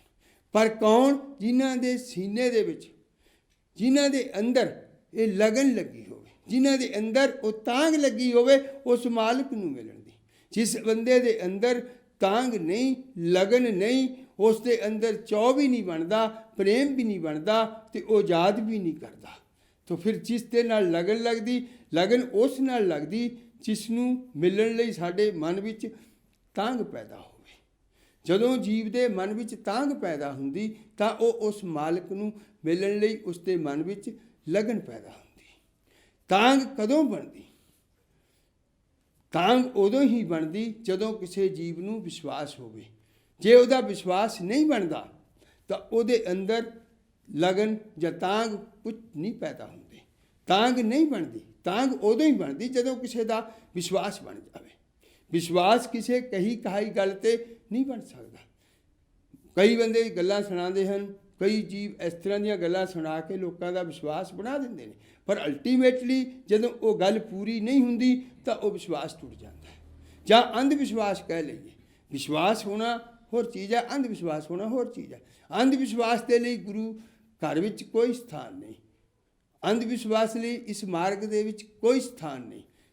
ਲੋਕੀ ਕਹਿੰਦੇ ਹਨ ਕਿ ਅੰਧ ਵਿਸ਼ਵਾਸ ਕਰਕੇ ਚਲੋ, ਵਿਸ਼ਵਾਸ ਕਰਕੇ ਚਲੋ। ਭਾਈ ਅੰਧ ਵਿਸ਼ਵਾਸ ਕਰਕੇ ਥੋੜ੍ਹੀ ਚੱਲੋ, ਵਿਸ਼ਵਾਸ ਕਰਕੇ ਚੱਲਣਾ ਤਾਂ ਜ਼ਰੂਰੀ ਆ, ਅੰਧ ਵਿਸ਼ਵਾਸ ਕਰਕੇ ਨਹੀਂ। ਕਈ ਵਾਰੀ ਲੋਕੀ ਭਗਤ ਧੰਨਾ ਜੀ ਦੀ ਗੱਲ ਕਰਦੇ ਹਨ ਕਿ ਜੀ ਉਹਨਾਂ ਨੇ ਪੱਥਰ 'ਤੇ ਵਿਸ਼ਵਾਸ ਕੀਤਾ। ਜੇ ਪੱਥਰ 'ਤੇ ਵਿਸ਼ਵਾਸ ਕਰਨ ਦੀ ਗੱਲ ਕਰੀਏ, ਉਹ ਤਾਂ ਅੰਨ੍ਹਾ ਵਿਸ਼ਵਾਸ ਹੋਇਆ, ਤਰਕ ਸੰਗਤ ਨਹੀਂ। ਉਹਦੇ ਅੰਦਰ ਕੋਈ ਐਸੀ ਸਾਇੰਟੀਫਿਕ ਗੱਲ ਨਹੀਂ ਹੈ, ਉਹ ਤਾਂ ਇੱਕ ਅੰਧ ਵਿਸ਼ਵਾਸ ਹੈ ਪੱਥਰ 'ਤੇ। ਕਦੀ ਪੱਥਰ ਦੇ ਵਿੱਚੋਂ ਰੱਬ ਨਹੀਂ ਮਿਲ ਸਕਦਾ, ਇਹਦੇ ਵਿੱਚ ਦੋ ਰਹਿ ਨਹੀਂ। ਕਿਉਂਕਿ ਰੱਬ ਤਾਂ ਜਿਉਂਦੇ ਜਾਗਦੇ ਇਨਸਾਨ ਦੇ ਅੰਦਰ ਹੈ, ਅਤੇ ਜੇ ਜਿਉਂਦੇ ਜਾਗਦੇ ਇਨਸਾਨ ਦੇ ਅੰਦਰ ਹੈ ਤੇ ਬਾਹਰੋਂ ਕਿਵੇਂ ਮਿਲੇਗਾ? ਬਾਹਰ ਨਹੀਂ ਮਿਲ ਸਕਦਾ। ਜਿਸ ਤਰ੍ਹਾਂ ਗੁਰੂ ਸਾਹਿਬ ਦੱਸਦੇ ਹਨ, ਬਾਹਰ ਭੀਤਰ ਏਕੋ ਜਾਨੋ, ਇਹ ਗੁਰ ਗਿਆਨ ਬਿਤਾਈ। ਬਾਹਰ ਔਰ ਅੰਦਰ ਉਹ ਇੱਕੋ ਹੀ ਪਰਮੇਸ਼ਰ ਹੈ। ਇਹ ਮੈਨੂੰ ਕਹਿੰਦੇ ਗੁਰੂ ਸਾਹਿਬ ਕਹਿੰਦੇ ਸੋਝੀ ਦੇ ਦਿੱਤੀ ਮੈਨੂੰ, ਅਤੇ ਇਹੋ ਜਿਹੀ ਸੋਝੀ ਗੁਰੂ ਸਾਹਿਬ ਤੋਂ ਮਿਲਦੀ ਹੈ। ਇਹੋ ਜਿਹੀ ਸੋਝੀ ਭਗਤ ਧੰਨਾ ਜੀ ਨੂੰ ਵੀ ਸੀਗੀ। ਇਹ ਨਹੀਂ ਕਿ ਭਗਤ ਧੰਨਾ ਜੀ ਨੇ ਪੱਥਰ 'ਚੋਂ ਪਾਇਆ। ਅਸੀਂ ਕਈ ਲੋਕ ਆਪਣੇ 'ਤੇ ਵਿਸ਼ਵਾਸ ਬਣਾਉਣ ਲਈ ਇਸ ਤਰ੍ਹਾਂ ਦੀਆਂ ਕਹਾਣੀਆਂ ਸੁਣਾ ਦਿੰਦੇ ਹਨ ਤਾਂ ਕਿ ਲੋਕੀ ਕਹਿਣ ਵੀ ਉਹਨਾਂ ਨੇ ਤਾਂ ਪੱਥਰ 'ਚੋਂ ਪਾ ਲਿਆ, ਇਹ ਤਾਂ ਬੰਦਾ ਮੈਨੂੰ ਜਿਹੜੀ ਗੱਲ ਕਹਿਣ ਲੱਗਾ, ਮੈਨੂੰ ਇਹਦੇ ਕੋਲੋਂ ਕਿਉਂ ਨਹੀਂ ਮਿਲੇਗਾ। ਨਹੀਂ ਭਾਈ, ਇਸ ਤਰ੍ਹਾਂ ਦੀ ਗੱਲ ਨਹੀਂ ਹੈ। ਵਿਸ਼ਵਾਸ ਇਸ ਤਰ੍ਹਾਂ ਦਾ ਨਹੀਂ ਹੈ। ਧੰਨਾ ਜੀ ਨੇ ਵਿਸ਼ਵਾਸ ਇਸ ਤਰ੍ਹਾਂ ਦਾ ਨਹੀਂ ਕੀਤਾ। ਗਿਆਨ ਪ੍ਰਵੇਸ਼ ਗੁਰੇ ਧਨ ਦੀਆ। ਭਗਤ ਧੰਨਾ ਜੀ ਆਪਣੀ ਬਾਣੀ ਵਿੱਚ ਗੁਰੂ ਗ੍ਰੰਥ ਸਾਹਿਬ ਦੇ ਅੰਦਰ ਸ਼ਬਦ ਹੈ ਉਹਨਾਂ ਦਾ, ਗਿਆਨ ਪ੍ਰਵੇਸ਼ ਗੁਰੇ ਧਨ ਦੀਆ। ਕਹਿੰਦੇ ਮੈਨੂੰ ਮੇਰੇ ਗੁਰੂ ਨੇ ਗਿਆਨ ਦਾ ਧਨ ਦਿੱਤਾ, ਗਿਆਨ ਦਾ ਖਜ਼ਾਨਾ ਦਿੱਤਾ। ਉਸ ਖਜ਼ਾਨੇ ਤੋਂ ਬਾਅਦ ਧਿਆਨ ਮਾਨ ਮਨ ਏਕ ਮਹੇ। ਕਹਿੰਦੇ ਮੈਂ ਉਸ ਗੁਰੂ ਚਰਨਾਂ ਦਾ ਧਿਆਨ ਕੀਤਾ, ਪਰਮੇਸ਼ਰ ਦੇ ਚਰਨਾਂ ਦਾ ਧਿਆਨ ਕੀਤਾ, ਤਾਂ ਮੈਂ ਉਸ ਮਾਲਕ ਨਾਲ ਇਕਮਿਕ ਹੋਇਆ। ਪ੍ਰੇਮ ਭਗਤੀ ਮਾਨੀ ਸੁਖ ਜਾਣਿਆ, ਤ੍ਰਿਪਤ ਅਗਾਨੇ ਮੁਕਤ ਭਏ। ਕਹਿੰਦੇ ਫਿਰ ਮੈਂ ਇਸ ਤਰੀਕੇ ਨਾਲ ਧਿਆਨ ਕਰਕੇ ਆਪਣੇ ਸਤਿਗੁਰੂ ਦੇ ਚਰਨਾਂ ਦਾ ਤੇ ਮੈਂ ਉਸ ਪਰਮੇਸ਼ਰ ਨੂੰ ਪਾਇਆ। ਹੁਣ ਭਗਤ ਧੰਨਾ ਜੀ ਤਾਂ ਇਹ ਕਹਿੰਦੇ ਨੇ ਕਿ ਮੈਂ ਭਗਤੀ ਨਾਲ ਪਾਇਆ, ਪ੍ਰੇਮ ਨਾਲ ਪਾਇਆ, ਪਰ ਲੋਕੀ ਅੰਧ ਵਿਸ਼ਵਾਸ ਦੀ ਗੱਲ ਕਰਦੇ ਹਨ, ਵਿਸ਼ਵਾਸ ਦੀ ਗੱਲ ਨਹੀਂ ਕਰਦੇ। ਹਾਂ, ਇਹ ਠੀਕ ਹੈ, ਜਦੋਂ ਤੁਸੀਂ ਪ੍ਰੇਮ ਕਰੋਗੇ, ਧਿਆਨ ਕਰੋਗੇ ਗੁਰੂ ਸਾਹਿਬ ਦੇ ਚਰਨਾਂ ਦਾ, ਤੇ ਤੁਹਾਡਾ ਮਿਲਾਪ ਹੋ ਸਕਦਾ, ਇਹ 'ਚ ਕੋਈ ਦੋ ਰਾਏ ਨਹੀਂ। ਪਰ ਜੇ ਕੋਈ ਪੱਥਰ ਦੇ ਉੱਤੇ ਵਿਸ਼ਵਾਸ ਰੱਖ ਕੇ ਕਵੇ ਤੇ ਉਹਨੂੰ ਇਹ ਚੀਜ਼ ਨਹੀਂ ਹੋ ਸਕਦੀ। ਸੋ ਗੁਰੂ ਸਾਹਿਬ ਨੇ ਜਿਹੜਾ ਇਹ ਗੱਲ ਗੁਰਬਾਣੀ ਦੇ ਅੰਦਰ ਵੀ ਦੱਸੀ ਵੀ ਪੱਥਰ 'ਚੋਂ ਪ੍ਰਾਪਤੀ ਨਹੀਂ ਹੋ ਸਕਦੀ, ਨਿਰਜੀਵ 'ਚੋਂ ਪ੍ਰਾਪਤੀ ਨਹੀਂ ਹੋ ਸਕਦੀ। ਭਰਮ ਭੁੱਲੇ ਅਗਿਆਨੀ ਅੰਧਲੇ, ਭਰਮ ਭਰਮ ਫੂਲ ਧਰਾਵੈ, ਨਿਰਜੀਉ ਪੂਜੈ ਮੜਾ ਸਰੇਵੈ, ਸਭ ਬਿਰਥੀ ਘਾਲ ਗਵਾਵੈ। ਗੁਰੂ ਸਾਹਿਬ ਕਹਿੰਦੇ ਐਵੇਂ ਫੁੱਲ ਚੜਾਈ ਜਾਂਦੇ, ਐਵੇਂ ਪੂਜਾ ਕਰੀ ਜਾਂਦੇ, ਬਾਹਰ ਨਿਰਜੀਵ ਦੀ ਪੂਜਾ ਕਰੀ ਜਾਂਦੇ। ਨਿਰਜੀਵ ਦੀ ਪੂਜਾ ਕਰਨ ਨਾਲ ਗੁਰੂ ਸਾਹਿਬ ਕਹਿੰਦੇ ਕੁਛ ਨਹੀਂ ਮਿਲਣਾ। ਨਿਰਜੀਵ ਪੂਜਾ ਮੜਾ ਸਰੇਵੈ, ਮੜੀਆਂ ਨੂੰ ਪੂਜੀ ਜਾਣਾ, ਨਿਰਜੀਵ ਨੂੰ ਪੂਜੀ ਜਾਣਾ, ਸਭ ਬਿਰਥੀ ਘਾਲ ਗਵਾਵੈ। ਕਹਿੰਦੇ ਆਪਣੀ ਜਿਹੜੀ ਕਮਾਈ ਹੈ, ਆਪਣੀ ਜਿਹੜੀ ਮਿਹਨਤ ਹੈ, ਉਸ ਨੂੰ ਬੇਕਾਰ ਕਰ ਰਹੇ ਨੇ। ਜੇ ਇਸ ਤਰੀਕੇ ਦੇ ਨਾਲ ਗੁਰੂ ਸਾਹਿਬ ਕਹਿੰਦੇ ਹਨ ਤੇ ਫਿਰ ਸਾਡਾ ਜਿਹੜਾ ਵਿਸ਼ਵਾਸ ਹੈ ਉਹ ਜੇ ਅਗਰ ਤਰਕ ਸੰਗਤ ਹੋਏਗਾ, ਜਿਹੜਾ ਵਿਸ਼ਵਾਸ ਅੰਧ 'ਤੇ ਨਹੀਂ ਹੋਏਗਾ, ਉਹ ਵਿਸ਼ਵਾਸ ਸਾਡਾ ਕੰਮ ਕਰੇਗਾ। ਜੇ ਅਗਰ ਕਿਸੇ ਨੂੰ ਕਹਿ ਦਿੱਤਾ ਜਾਵੇ ਤੂੰ ਨਹਿਰ ਵਿੱਚ ਛਾਲ ਮਾਰ, ਨਹਿਰ ਵਿੱਚ ਛਾਲ ਮਾਰ, ਤੈਨੂੰ ਰੱਬ ਮਿਲ ਜਾਏਗਾ, ਉਹ ਮੂਰਖ ਆਦਮੀ ਹੋਏਗਾ ਜਿਹੜਾ ਨਹਿਰ ਛਾਲ ਮਾਰੇਗਾ। ਨਹਿਰ ਵਿੱਚ ਛਾਲ ਮਾਰਨ ਨਾਲ ਰੱਬ ਨਹੀਂ ਮਿਲ ਸਕਦਾ, ਬੰਦੇ ਦੇ ਪ੍ਰਾਣ ਜਾ ਸਕਦੇ, ਉਹ ਮਰ ਸਕਦਾ। ਪਰ ਜੇ ਕਿਹਾ ਜਾਵੇ ਭਾਈ ਤੂੰ ਗੁਰੂ ਚਰਨਾਂ ਦਾ ਧਿਆਨ ਕਰ, ਗੁਰੂ ਸਾਹਿਬ ਦੇ ਨਾਲ ਪ੍ਰੇਮ ਕਰ, ਗੁਰੂ ਮਹਾਰਾਜ ਦਾ ਤੂੰ ਸਿਮਰਨ ਕਰ, ਤੇ ਉਹਨੂੰ ਰੱਬ ਮਿਲ ਸਕਦਾ, ਤੈਨੂੰ ਰੱਬ ਮਿਲ ਜਾਏਗਾ। ਔਰ ਉਹ ਕਰੇਗਾ, ਲਗਨ ਨਾਲ ਕਰੇਗਾ, ਗੁਰੂ ਕਿਰਪਾ ਸਦਕਾ ਕਰੇਗਾ, ਉਹ ਇਸ ਅਵਸਥਾ ਨੂੰ ਪ੍ਰਾਪਤ ਕਰ ਸਕਦਾ। ਇਹਨੂੰ ਅਸੀਂ ਕਹਾਂਗੇ ਸਾਇੰਟੀਫਿਕ ਵਿਸ਼ਵਾਸ, ਜਿਹੜਾ ਅੰਧ ਵਿਸ਼ਵਾਸ ਨਹੀਂ। ਵਿਸ਼ਵਾਸ ਦਾ ਬਣਨਾ ਕਿਸ ਗੱਲ 'ਤੇ ਜ਼ਰੂਰੀ ਹੈ? ਵਿਸ਼ਵਾਸ ਉਸ ਗੱਲ 'ਤੇ ਬਣਦਾ ਜਿਸ 'ਤੇ ਸਾਨੂੰ ਸ਼ਰਧਾ ਹੁੰਦੀ। ਜਿਹਦੇ 'ਤੇ ਸ਼ਰਧਾ ਨਹੀਂ ਹੁੰਦੀ ਉਹਦੇ 'ਤੇ ਸਾਡਾ ਵਿਸ਼ਵਾਸ ਵੀ ਨਹੀਂ ਬਣਦਾ। ਵਿਸ਼ਵਾਸ ਦੇ ਲਈ ਬੇਸ ਸ਼ਰਧਾ ਦਾ ਹੈ। ਸ਼ਰਧਾ ਤੋਂ ਬਿਨਾਂ ਵਿਸ਼ਵਾਸ ਨਹੀਂ ਬਣਦਾ। ਸ਼ਰਧਾ ਕਿਸੇ ਦੇਵੀ ਦੇਵਤੇ, ਕਿਸੇ ਭੂਤ ਪ੍ਰੇਤ, ਕਿਸੇ ਮੜੀ ਮਸਾਣੀ, ਕਿਸੇ ਬੰਦਿਆਂ ਤੋਂ ਨਹੀਂ ਮਿਲ ਸਕਦੀ। ਸਭ ਦੱਸਦੇ ਹਨ ਕਿ ਸ਼ਰਧਾ ਕੌਣ ਦੇ ਸਕਦਾ, ਸ਼ਰਧਾ ਕਿਵੇਂ ਲੱਗ ਸਕਦੀ ਹੈ? ਭਗਤ ਜਨਾ ਕੋ ਸ਼ਰਧਾ ਹਰ ਆਪੇ ਲਾਈ। ਗੁਰੂ ਸਾਹਿਬ ਕਹਿੰਦੇ ਭਗਤਾਂ ਦੀ ਸ਼ਰਧਾ ਉਹ ਪਰਮੇਸ਼ਰ ਖੁਦ ਬਣਾਉਂਦਾ ਹੈ। ਸ਼ਰਧਾ ਬਣਾਉਣ ਦੇ ਲਈ ਉਹਦੇ ਕੋਲ ਕਈ ਤਰੀਕੇ ਹਨ, ਕਈ ਢੰਗ ਹਨ। ਜਿਹਨੂੰ ਉਹਨੇ ਲਾਣਾ ਹੁੰਦਾ, ਜਿਹੜਾ ਉਹਦੇ ਨਾਲ ਲੱਗਣਾ ਹੁੰਦਾ, ਜਿਸ ਨੇ, ਉਹਦੇ ਲਈ ਬੜੇ ਸਾਧਨ ਬਣ ਜਾਂਦੇ ਹਨ ਉਹਦੀ ਸ਼ਰਧਾ ਬਣਨ ਦੇ। ਮੰਨ ਲਓ ਕੋਈ ਜੀਵ ਬਿਮਾਰ ਹੈ, ਉਹ ਜੀਵ ਦੁਖੀ ਹੈ, ਤੇ ਉਹ ਦੁੱਖ ਦੇ ਵਿੱਚ ਜਾ ਕੇ, ਬਿਮਾਰੀ ਦੇ ਵਿੱਚ ਉਸ ਮਾਲਕ ਨੂੰ ਯਾਦ ਕਰਦਾ। ਜਦੋਂ ਉਸ ਦੇ ਭਾਗ ਚੰਗੇ ਹੁੰਦੇ ਨੇ ਤਾਂ ਉਹ ਬਿਮਾਰੀ ਦੀ ਨਿਵਰਤੀ ਹੋ ਜਾਂਦੀ, ਉਹਦੇ ਦੁੱਖਾਂ ਦੀ ਕਮੀ ਹੋ ਜਾਂਦੀ, ਉਹਦਾ ਦੁੱਖਾਂ ਤੋਂ ਛੁਟਕਾਰਾ ਹੋ ਜਾਂਦਾ। ਤਾਂ ਉਸ ਦਾ ਵਿਸ਼ਵਾਸ ਬਣ ਜਾਂਦਾ ਵੀ ਮੈਂ ਆਪਣੇ ਪਰਮੇਸ਼ਰ ਦਾ ਧਿਆਨ ਕਰਾਂ ਤੇ ਮੈਂ ਠੀਕ ਹੋ ਸਕਦਾ। ਔਰ ਉਹ ਜਿਹੜਾ ਦੁੱਖ ਹੈ ਉਹਦਾ ਦਾਰੂ ਬਣ ਜਾਂਦਾ। ਦੁੱਖ ਦਾਰੂ ਸੁਖ ਰੋਗ ਭਿਆ, ਜਾ ਸੁਖ ਤਾਮ ਨਾ ਹੋਈ। ਗੁਰੂ ਸਾਹਿਬ ਕਹਿੰਦੇ ਮੈਨੂੰ ਦੁੱਖ ਦਾਰੂ, ਸਾਨੂੰ ਦੁੱਖ ਨੂੰ ਦਾਰੂ ਨਹੀਂ ਬਣਾਉਣਾ ਆਉਂਦਾ। ਅਸੀਂ ਦੁੱਖ ਨੂੰ ਫੜ ਕੇ ਰੋਣਾ ਸ਼ੁਰੂ ਕਰ ਦਿੰਦੇ ਹਾਂ। ਅਸੀਂ ਦੁੱਖ ਆਏ ਤੇ ਹਾਏ ਕਰ ਲਾਭ ਸ਼ੁਰੂ ਕਰ ਦਿੰਦੇ ਹਾਂ। ਅਸੀਂ ਅਲਾਂਭੇ ਦੇਣੇ ਸ਼ੁਰੂ ਕਰ ਦਿੰਦੇ ਹਾਂ ਪਰਮੇਸ਼ਰ ਨੂੰ। ਪਰ ਗੁਰੂ ਸਾਹਿਬ ਕਹਿੰਦੇ ਭਾਈ ਦੁੱਖ ਤੇ ਦਾਰੂ ਹੈ। ਜਿਹੜਾ ਸਾਧੂ ਕਿਸੇ ਜੀਵ ਨੂੰ ਦੁੱਖ ਕੱਟਦਾ, ਇਕੱਲੇ ਬੰਦਗੀ ਨਾਲ ਨਹੀਂ ਲਾਉਂਦਾ, ਆਪਣੇ ਲਹਿਚੀਆਂ ਆਪਣੇ ਕੋਲੋਂ ਪਾਣੀ ਦੇ ਕੇ ਇਸ ਤਰ੍ਹਾਂ ਦੇ ਕਰਮ ਕਰਕੇ ਕਹਿੰਦਾ ਜਾ ਤੇਰਾ ਦੁੱਖ ਦੂਰ ਕਰ ਦਿੱਤਾ, ਮੈਂ ਸਮਝਦਾ ਉਸ ਤੋਂ ਵੱਡਾ ਗੁਨਾਹ ਉਹ ਸਾਧੂ ਕਰ ਹੀ ਨਹੀਂ ਸਕਦਾ। ਇੱਥੋਂ ਤੱਕ ਉਹ ਸਾਧੂ ਹੋ ਹੀ ਨਹੀਂ ਸਕਦਾ, ਕਿਉਂਕਿ ਸਾਧੂ ਇਹੋ ਜਿਹੀਆਂ ਗੱਲਾਂ 'ਚ ਨਹੀਂ ਪੈਂਦੇ। ਸਾਧੂ ਜਦੋਂ ਗੱਲ ਕਰਦੇ ਹਨ ਤਾਂ ਇਹੋ ਜਿਹੀ ਗੱਲ ਕਰਦੇ ਹਨ ਕਿ ਪਰਮਾਤਮਾ ਦੇ ਨਾਲ ਜੀਵ ਲੱਗ ਜਾਵੇ। ਉਸ ਦਾ ਦੁੱਖ ਦੂਰ ਕਰਨ ਦਾ ਤਰੀਕਾ ਵੀ ਉਸ ਪਰਮੇਸ਼ਰ ਦੇ ਨਾਮ ਨਾਲ ਦੱਸਦੇ ਹਨ, ਹੋਰ ਕਿਸੇ ਤਰੀਕੇ ਨਾਲ ਨਹੀਂ ਦੱਸਦੇ। ਇਹ ਨਹੀਂ ਲੈ ਭਾਈ ਤੂੰ ਬੋਤਲ ਪਾਣੀ ਦੀ ਲੈ ਜਾ, ਲੈ ਭਾਈ ਤੂੰ ਆਹ ਤਵੀਜ਼ ਲੈ ਜਾ, ਆਹ ਤੂੰ ਕੋਈ ਪ੍ਰਸਾਦ ਲੈ ਜਾ, ਤੇਰਾ ਦੁੱਖ ਦੂਰ ਹੋ ਜਾਏਗਾ। ਇਸ ਤਰ੍ਹਾਂ ਦਾ ਦੁੱਖ ਦੂਰ ਕਰਨਾ, ਇਸ ਤੋਂ ਵੱਡਾ ਗੁਨਾਹ ਉਸ ਜੀਵ ਨਾਲ ਕੀ ਹੋਏਗਾ ਕਿ ਉਸ ਨੂੰ ਸੱਚ ਤੋਂ ਦੂਰ ਕਰ ਦਿੱਤਾ। ਹੋ ਸਕਦਾ ਪਰਮੇਸ਼ਰ ਨੇ ਉਸ ਨੂੰ ਦੁੱਖ ਇਸ ਕਰਕੇ ਦਿੱਤਾ ਕਿ ਉਹ ਉਸ ਰਸਤੇ 'ਤੇ ਲੱਗ ਜਾਵੇ। ਪਰਮੇਸ਼ਰ ਨੇ ਦੁੱਖ ਦਿੱਤਾ ਹੈ ਮੇਰੇ ਕੋਲ ਆ ਜਾਵੇ, ਤੇ ਤੂੰ ਤਾਂ ਉਹਦੇ ਜਾਣ ਦੇ ਵਿੱਚ ਰੁਕਾਵਟ ਬਣ ਗਿਆ, ਤੂੰ ਉਹਦਾ ਮਦਦਗਾਰ ਨਹੀਂ ਹੋਇਆ, ਤੂੰ ਤਾਂ ਉਸ ਤੋਂ ਦੂਰ ਕਰ ਦਿੱਤਾ ਰੱਬ ਤੂੰ ਉਸ ਬੰਦੇ ਨੂੰ। ਇਸ ਤਰ੍ਹਾਂ ਲਈ ਗੁਰੂ ਸਾਹਿਬ ਕਹਿੰਦੇ ਹਨ ਜਦੋਂ ਕੋਈ ਜੀਵ ਇਸ ਤਰ੍ਹਾਂ ਕਰਦਾ, ਭਗਤੀ ਬੰਦਗੀ ਕਰਦਾ ਹੈ, ਤਾਂ ਉਸ ਦਾ ਉਸ ਪਰਮਾਤਮਾ ਦੇ ਨਾਲ, ਸਤਿਗੁਰੂ ਦੇ ਨਾਲ ਸ਼ਰਧਾ ਬਣ ਜਾਂਦੀ। ਜਦੋਂ ਕਿਸੇ ਦੀ ਸ਼ਰਧਾ ਬਣ ਜਾਵੇ ਤਾਂ ਉਸ ਵੇਲੇ ਫਿਰ ਉਹ ਬੰਦਗੀ ਕਰਨ ਲੱਗ ਜਾਂਦਾ ਹੈ। ਇਸ ਲਈ ਸ਼ਰਧਾ ਬਣਨ ਦੇ ਨਾਲ ਬੰਦੇ ਦਾ ਵਿਸ਼ਵਾਸ ਬਣਦਾ, ਵਿਸ਼ਵਾਸ ਦੇ ਨਾਲ ਤਾਂਘ ਬਣਦੀ, ਤਾਂਘ ਦੇ ਨਾਲ ਲਗਨ ਪੈਦਾ ਹੁੰਦੀ, ਲਗਨ ਦੇ ਨਾਲ ਉਹਦੇ ਮਨ ਅੰਦਰ ਚਾਅ ਪੈਦਾ ਹੁੰਦਾ, ਚਾਅ ਨਾਲ ਉਹਦੇ ਪ੍ਰੇਮ ਪੈਦਾ ਹੁੰਦਾ, ਪ੍ਰੇਮ ਸਦਕਾ ਉਸ ਮਾਲਕ ਨੂੰ ਯਾਦ ਕਰਦਾ, ਤੇ ਯਾਦ ਕਰਨ ਤੋਂ ਬਾਅਦ ਫਿਰ ਉਸ ਪਰਮੇਸ਼ਰ ਦੇ ਧਿਆਨ ਵਿੱਚ ਜਾਂਦਾ ਹੈ। ਭਾਵ ਇਹ 7 ਜੋ ਪੌੜੀਆਂ ਹਨ, ਪਹਿਲੀਆਂ ਚੜ੍ਹ ਕੇ 8ਵੇਂ ਧਿਆਨ ਰੂਪੀ ਜਹਾਜ਼ ਵਿੱਚ ਉਹ ਬੈਠਦਾ ਹੈ।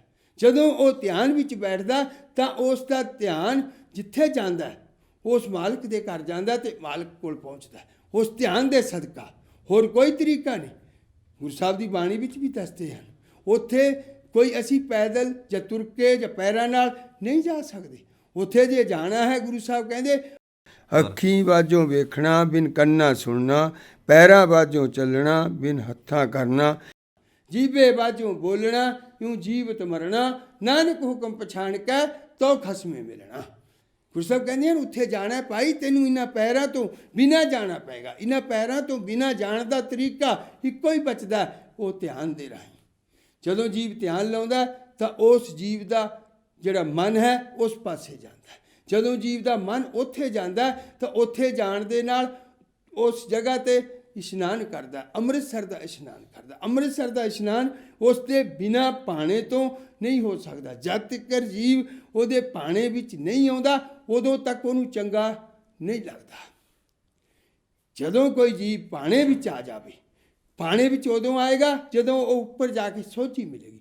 ਜਦੋਂ ਸੋਝੀ ਗੁਰੂ ਸਾਹਿਬ ਤੋਂ ਮਿਲੇਗੀ ਫਿਰ ਉਸ ਨੂੰ ਪਤਾ ਲੱਗੇਗਾ ਮੇਰੇ ਸਤਿਗੁਰੂ ਦਾ ਮੇਰੇ ਲਈ ਕੀ ਪਾਣਾ ਹੈ, ਮੇਰੇ ਲਈ ਕੀ ਹੁਕਮ ਹੈ। ਜਦੋਂ ਉਸ ਨੂੰ ਹੁਕਮ ਦੀ ਸਮਝ ਆ ਜਾਂਦੀ, ਜਦੋਂ ਉਹਨੂੰ ਉਹਦਾ ਪਾਣਾ ਸਮਝ ਆ ਜਾਂਦਾ ਤਾਂ ਫਿਰ ਉਹਦੀ ਗੱਲ ਮੰਨਦਾ। ਫਿਰ ਜਦੋਂ ਉਸ ਦੀ ਗੱਲ ਮੰਨਦਾ ਹੈ ਤਾਂ ਉਹਨੂੰ ਪਾਉਂਦਾ ਹੈ। ਜਿਸ ਤਰ੍ਹਾਂ ਇਸ ਦੁਨੀਆ ਦੇ ਅੰਦਰ ਜੇ ਕੋਈ ਬੱਚਾ ਸਾਡੀ ਗੱਲ ਨਾ ਮੰਨੇ ਤੇ ਉਹ ਮਾਂ ਬਾਪ ਨੂੰ ਚੰਗਾ ਨਹੀਂ ਲੱਗਦਾ। ਉਹ ਕਹਿੰਦੇ ਇਹ ਨਲਾਇਕ ਹੈ, ਇਹ ਤੇ ਮਰਜ਼ੀ ਕਰਦਾ ਹੈ, ਇਹ ਸਾਡੀ ਗੱਲ ਨਹੀਂ ਮੰਨਦਾ। ਉਹਦੇ ਨਾਲ ਪ੍ਰੇਮ ਨਹੀਂ ਆਉਂਦਾ ਬੱਚੇ ਨਾਲ, ਮਾਂ ਬਾਪ ਨੂੰ। ਇਸੇ ਤਰ੍ਹਾਂ ਪਰਮੇਸ਼ਰ ਵੀ ਉਦੋਂ ਹੀ ਸਾਨੂੰ ਚੰਗਾ ਮੰਨਦਾ, ਅਸੀਂ ਉਹਨੂੰ ਉਦੋਂ ਹੀ ਪਾਉਂਦੇ ਹਾਂ ਜਦੋਂ ਅਸੀਂ ਉਹਦੇ ਭਾਣੇ ਵਿੱਚ ਆਉਂਦੇ ਹਾਂ। ਭਾਣੇ ਵਿੱਚ ਆਉਣ ਲਈ ਉਸ ਦੇ ਅੰਦਰੋਂ ਸੋਝੀ ਆਉਣੀ ਜ਼ਰੂਰੀ ਹੈ। ਜਦ ਤੱਕ ਸੋਝੀ ਨਹੀਂ ਆਉਂਦੀ ਉਦੋਂ ਤੱਕ ਉਹਦੇ ਭਾਣੇ ਨੂੰ ਅਸੀਂ ਮੰਨ ਨਹੀਂ ਸਕਦੇ। ਉਨੀ ਦੇਰ ਤੱਕ ਅਸੀਂ ਉਹ ਅੰਮ੍ਰਿਤਸਰ ਦਾ ਇਸ਼ਨਾਨ ਵੀ ਨਹੀਂ ਕਰ ਸਕਦੇ, ਉਹ ਤੀਰਥ ਦਾ ਇਸ਼ਨਾਨ ਵੀ ਨਹੀਂ ਕਰ ਸਕਦੇ, ਜਿਸ ਦੀ ਗੱਲ ਗੁਰੂ ਸਾਹਿਬ ਇਸ ਪੌੜੀ ਦੇ ਅੰਦਰ ਕਰਦੇ ਹਨ। ਤੀਰਥ ਨਹਾਵਾਂ, ਕਹਿੰਦੇ ਮੈਂ ਤੀਰਥ ਨਹਾ ਸਕਦਾ ਜੇ ਤਿਸ ਭਾਵਾਂ, ਜੇ ਮੈਂ ਉਹਨੂੰ ਚੰਗਾ ਲੱਗਾ। ਚੰਗਾ ਕਦੋਂ ਨੂੰ? ਭਾਣੇ ਵਿੱਚ ਆ। ਬਿਨ ਭਾਣੇ ਕੇ ਨਾਏ ਕਰੀ, ਬਿਨਾਂ ਭਾਣੇ ਤੋਂ ਇਹ ਕੰਮ ਨਹੀਂ ਹੋ ਸਕਦਾ। ਗੁਰੂ ਸਾਹਿਬ ਸਾਫ਼ ਦੱਸਦੇ ਹਨ। ਪਰ ਅੰਦਰ ਜਾਣ ਨਾਲ ਸੋਝੀ ਕਿਵੇਂ ਆਏਗੀ? ਉਹ ਤੀਰਥ ਕੈਸਾ ਹੈ? ਉਹ ਤੀਰਥ ਕੋਈ ਪਾਣੀ ਦਾ ਨਹੀਂ।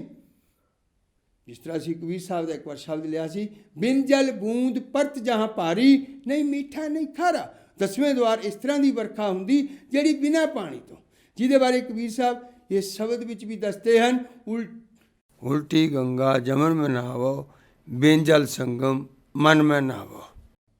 ਬਿਨਾਂ ਪਾਣੀ ਤੋਂ ਜਿਹੜਾ ਸੰਗਮ ਹੈ, ਬਾਹਰ ਪਾਣੀ ਦਾ ਸੰਗਮ ਹੈ ਇਲਾਹਾਬਾਦ ਦੇ ਸਥਾਨ 'ਤੇ, ਅੰਦਰ ਬਿਨਾਂ ਪਾਣੀ ਤੋਂ ਸੰਗਮ ਹੈ। ਜਦੋਂ ਸਾਡਾ ਮਨ ਉੱਥੇ ਨਹਾਉਂਦਾ ਤਦ ਜਾ ਕੇ ਉਹਨੂੰ ਅਸੀਂ ਕਹਿੰਦੇ ਹਾਂ ਕਿ ਉਸ ਨੇ ਤੀਰਥ ਨਹਾ ਲਿਆ, ਤੀਰਥ ਦਾ ਇਸ਼ਨਾਨ ਕਰ ਲਿਆ। ਉਸ ਤੋਂ ਪਹਿਲਾਂ ਨਹੀਂ। ਕਰ ਇਸ਼ਨਾਨ ਸਿਮਰ ਪ੍ਰਭ ਆਪਣਾ, ਮਨ ਤਨ ਪਏ ਅਰੋਗਾ।